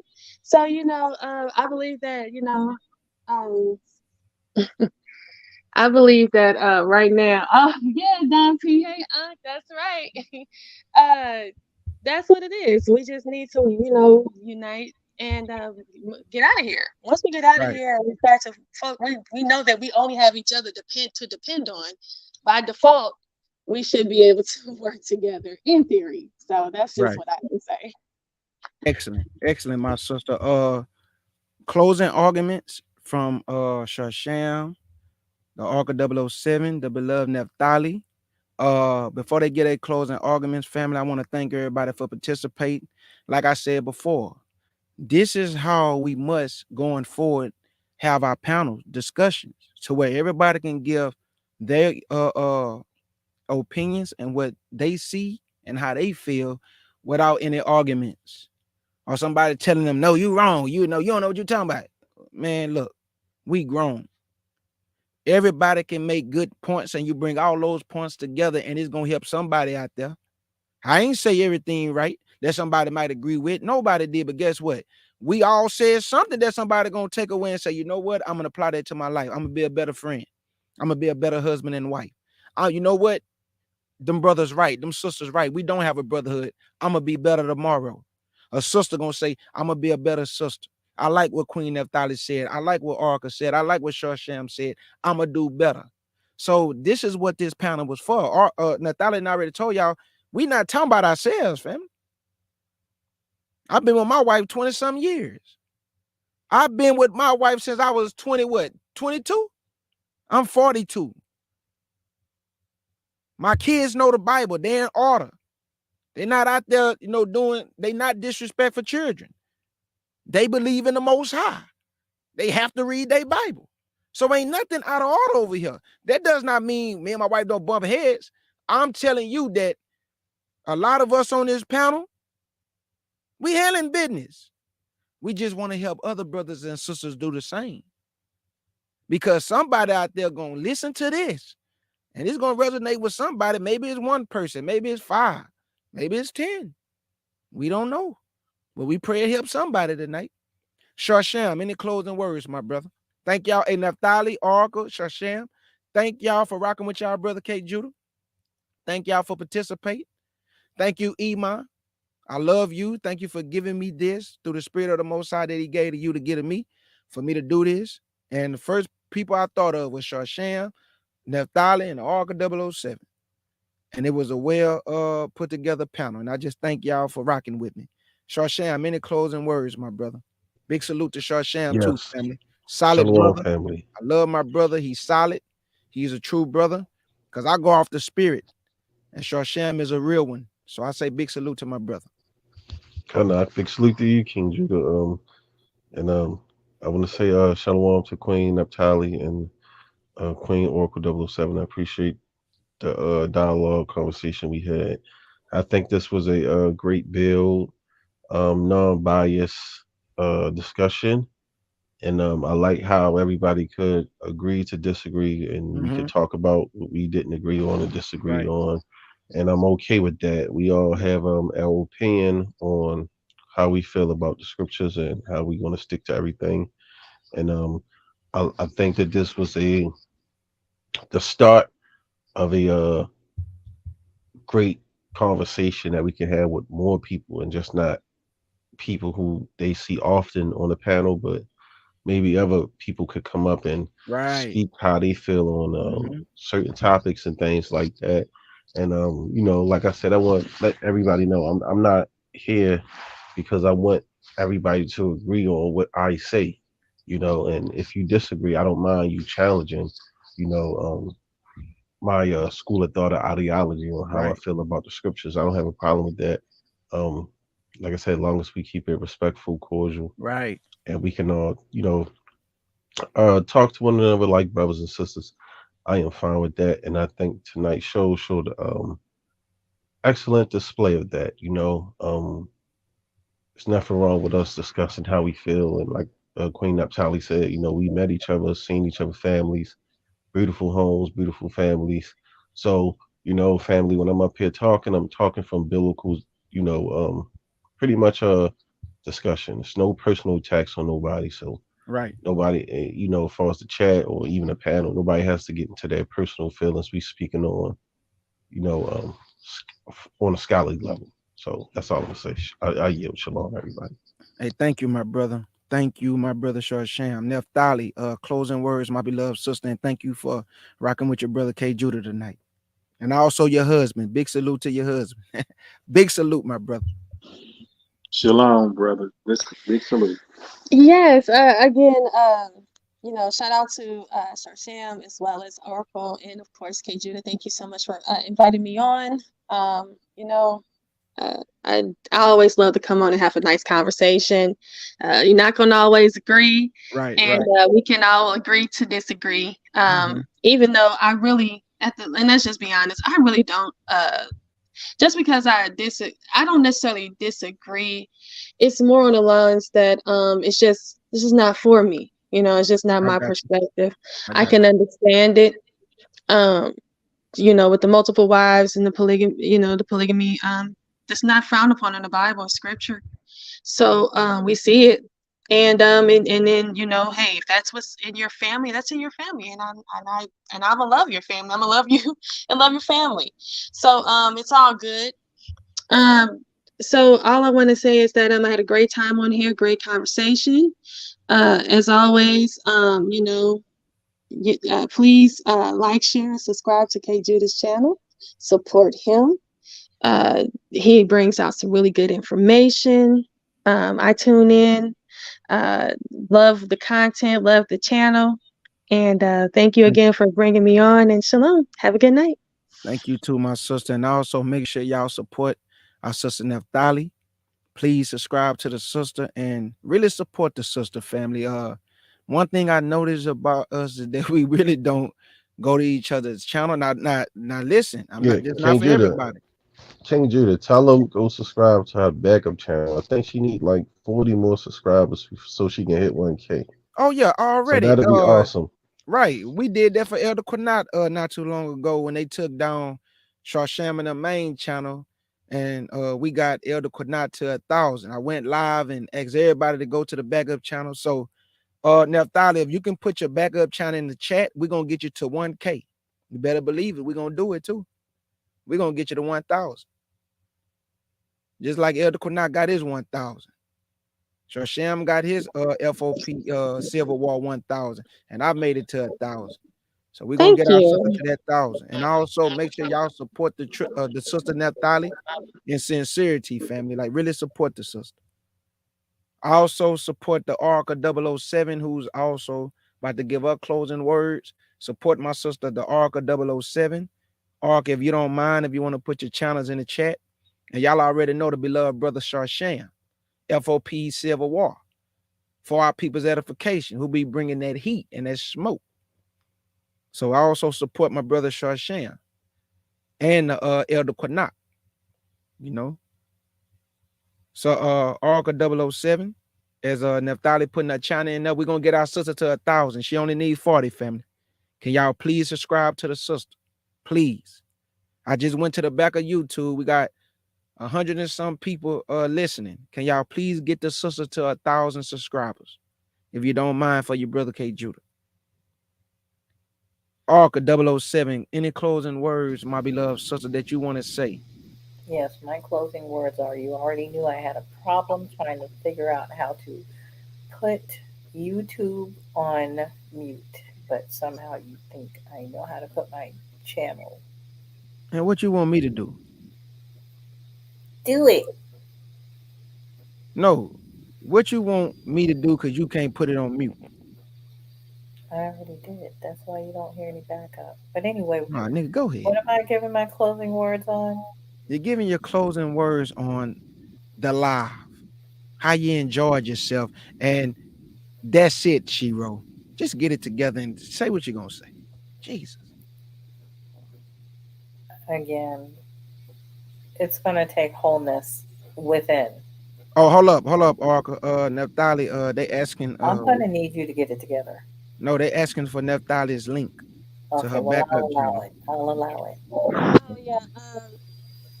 I'm about to. My husband about to put it in right now. And also subscribe to Eve Ate the Fruit of Lies. She made it to 100 subscribers. She got 101. So also subscribe to Eve Ate the Fruit of Lies. Moshe Ben Yehuda, Amina Coleman, Nit Yah, and our brother Monster Moshe. Naphtali gonna put her channel in there for y'all family. Please subscribe to her. Get our sister to 1,000, man. Please. It ain't that hard. Just get her to 1,000. Yeah, and if you can subscribe to my main one too, that'll be nice too. Right. And also subscribe to the main channel. Trying to get into the main channel. Right. Subscribe to the main channel. I'm subscribed to both of them. I'm subscribed. Okay. Every time her notification come through, I'll be in there. And she did an excellent job when she was over there with TCA, but I had to listen from work. But I was supporting my sister though. Couldn't write too much, but she did an excellent job over there with TCA too. So make sure y'all support. Thank you guys. I already. really appreciate it. Already. Okay. So make sure y'all support the what's sister. the backup channel? Because I have the ADUIC. Yeah, ADUIC is my main channel. My backup channel is New School of Thought, Neftali New School of Thought. That's my backup. Okay, there we go. I need to I need to make some more content. I've been taking a little break. But I'm getting ready to get back out there and bring some more information out. For I some bring out a reason, new I'm sorry. no, I'm sorry. I'm thinking out loud. I was already subscribed there, but okay. Go ahead, Naphtali. I'm sorry. No, I'm just talking. I was just saying that that I needed to just make some more content. And like I said, I'm trying to get, appeal to more of the sisters. So if you guys have any information that you guys think that I should be bringing out or that I should be sharing, let me know. I talk about things that are not very conventional, kind of unconventional, but I think it's pretty cool because I don't know if you guys know too much about Billy Carson, but he's bringing up he's becoming very popular and he's talking about a lot of things that I talk about, but he's hurting the Bible with the information. So I Mm-hmm. want to start attacking him and bringing out that the Bible is the true, the true is where everything comes from. It's the actual support, not the copy. You want to make it like where the Bible's copying from, this other stuff. So that's where I'm getting ready to focus on. So you guys just let me know. You can always hit me up in the messenger and send me some information that you think I should be talking about. I'm always susceptible and willing to hear all types of feedback. So Yeah, Already, definitely already, him my because sister. he's been showing up in my feed lately. Okay. Big salute to my brother Yavin. I have to shout my brother out. I talked to my brother behind the scene, family. We eat each other up, telling each other Shabbat Shalom. I check on my brother. So Yavin, I say big salute to you too, my brother, and many blessings to you, dear brother. Arka, your closing words, my beloved sister. Yeah, wholeness is going to be necessary within us. And if we cannot commit ourselves to respecting one another, this is always going to be a problem. At least can we commit ourselves as much as we can? I don't care if you have to put it on trial for about a month. Just commit yourself to being respectful Right, and to being loyal to the cause, not necessarily even to the people. What about even just being loyal to our cause? We, we've got so much going on. I'm just saying, wholeness is required. Commit yourself to the gift of actually having a true relationship with not only Yah, but with your people. But you can't have a true relationship with Yah if you cannot stand your sisters and brothers. Period and point blank. It's not going to be real. We have to know how to love one another. And you need to find that information in the scriptures. Learn how to love.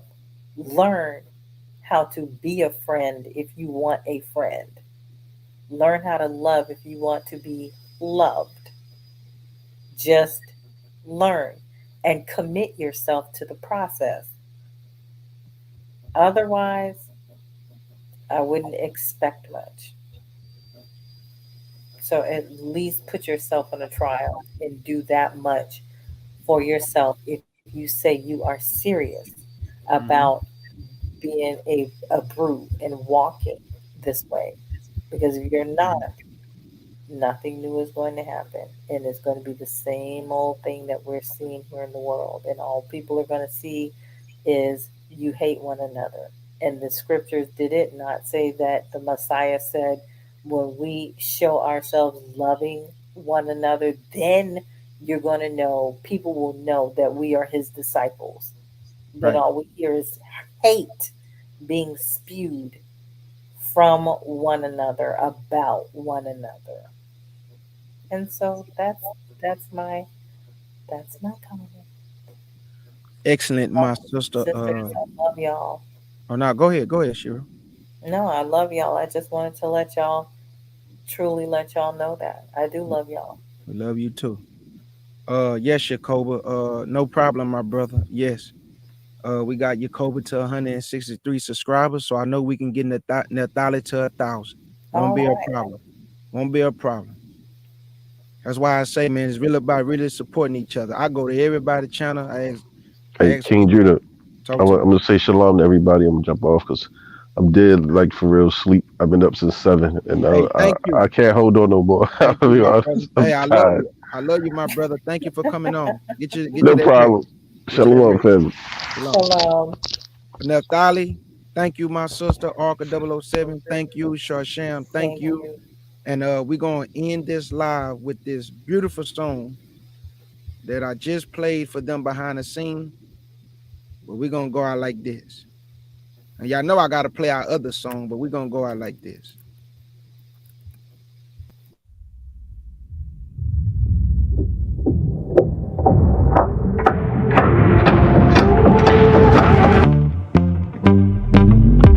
You look at me like I'm unfamiliar, acting brand new, like you never knew that you like them thick. I've been carrying this weight in the world beneath these braids, and I'm confused. Would you take the pain that came with all the parts you wanna claim for you? You want my thighs, you want my stride, but not this melanin. You want my hair, but you don't care for this complexion. I'm a black woman.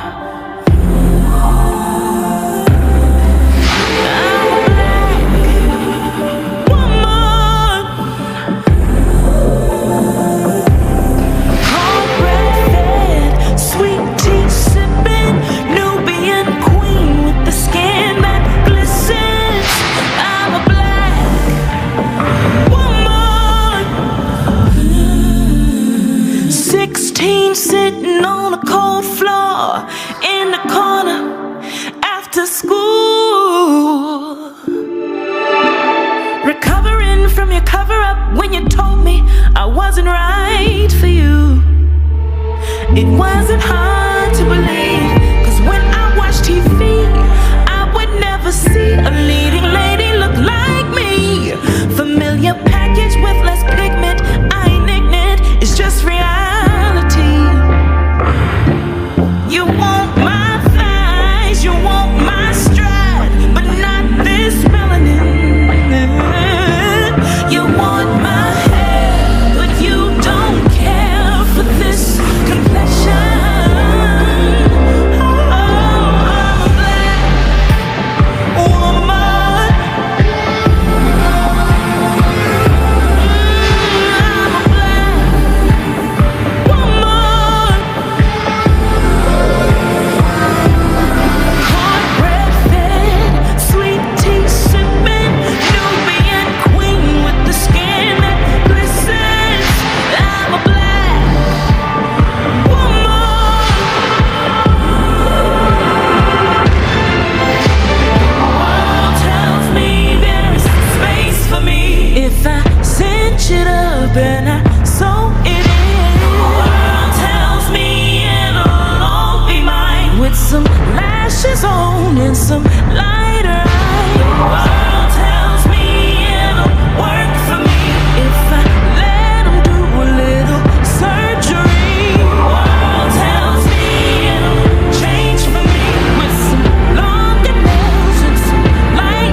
In the H-Town, we do it like this, my nigga. Oh. Oh, yeah.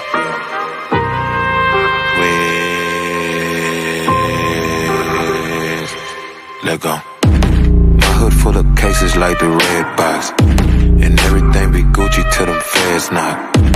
Got the rap game in a headlock, and I'm tryna make classic moves like a leg drop. Ooh, off top like a guillotine, the speech is mean, and I deem anything you glean to be fit for kings.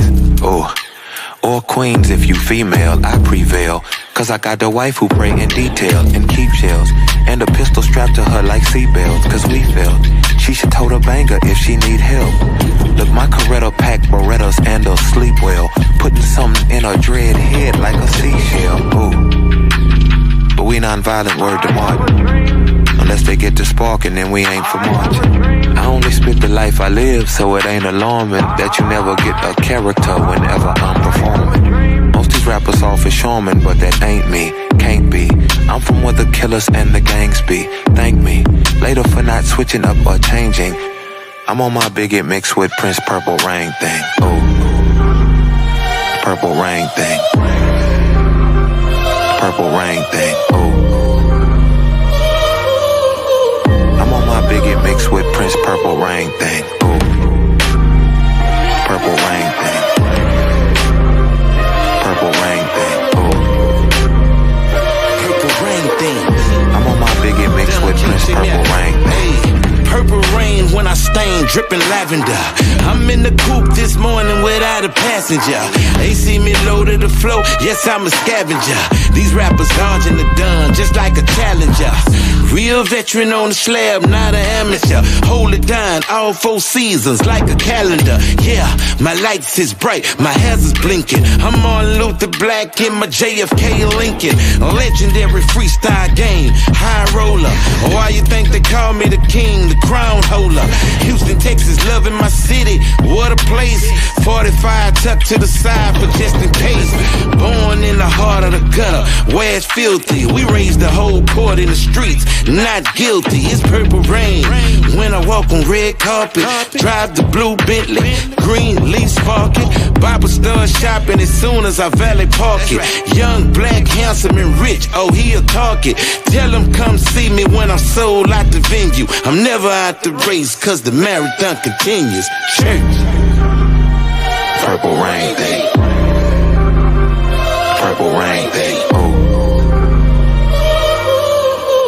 I'm on my bigot mixed with Prince Purple Rain thing. Ooh, Purple Rain thing. Purple Rain thing. Ooh, I'm on my bigot mixed with Prince Purple Rain thing. Hold up, big baby, still pack the llama. No so presidential, got love from Obama. Hold up, big baby, still pack the llama. No so presidential, got love from Obama. Hold up, big baby, still pack the llama. No so presidential, got love from Obama. Hold up, big baby, hold up, big baby, hold up, big baby, hold up, big baby.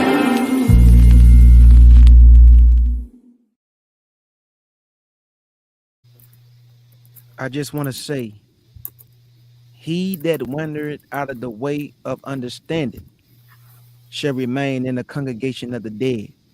Let's get it. Hell no, to the no, no, no. Hell to the no, hell to the no, to the no, no, no. Hell no, no, to the no, no. Hell to the no, no, to the no, no, no, no. Hell to the no, no. He that hated his brother should not prosper. Hell no, to the no, no, no. Hell to the no, hell to the no, to the no, no, no. Hell no, no, to the no, no. Hell to the no, no, to the no, no, no. Hell to the no, no. He that do lives with his shirt off showing his titties should not prosper. Hell no, to the no, no, no. Hell to the no, hell to the no, to the no, no, no. Hell no, no, to the the no, no. Hell to the no, no. To the no, no, no. Hell to the no, no. I keep my hand on the swivel. So stop trying to match me, compete with me, because there's no competition. Push up. I'm gonna go first and you gonna go. Alright.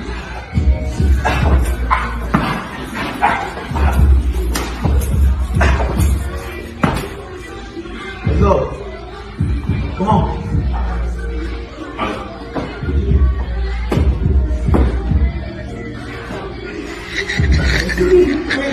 What is that? In the words of my beloved sister August Dreams, August, we love you, my sister. And we praying for you always. Praying for all our family, brothers and sisters in the chat, the CUC family and the FOPE family. In the words of my beloved sister August Dreams, thank y'all for coming to the Lions Den, family. Let's get it.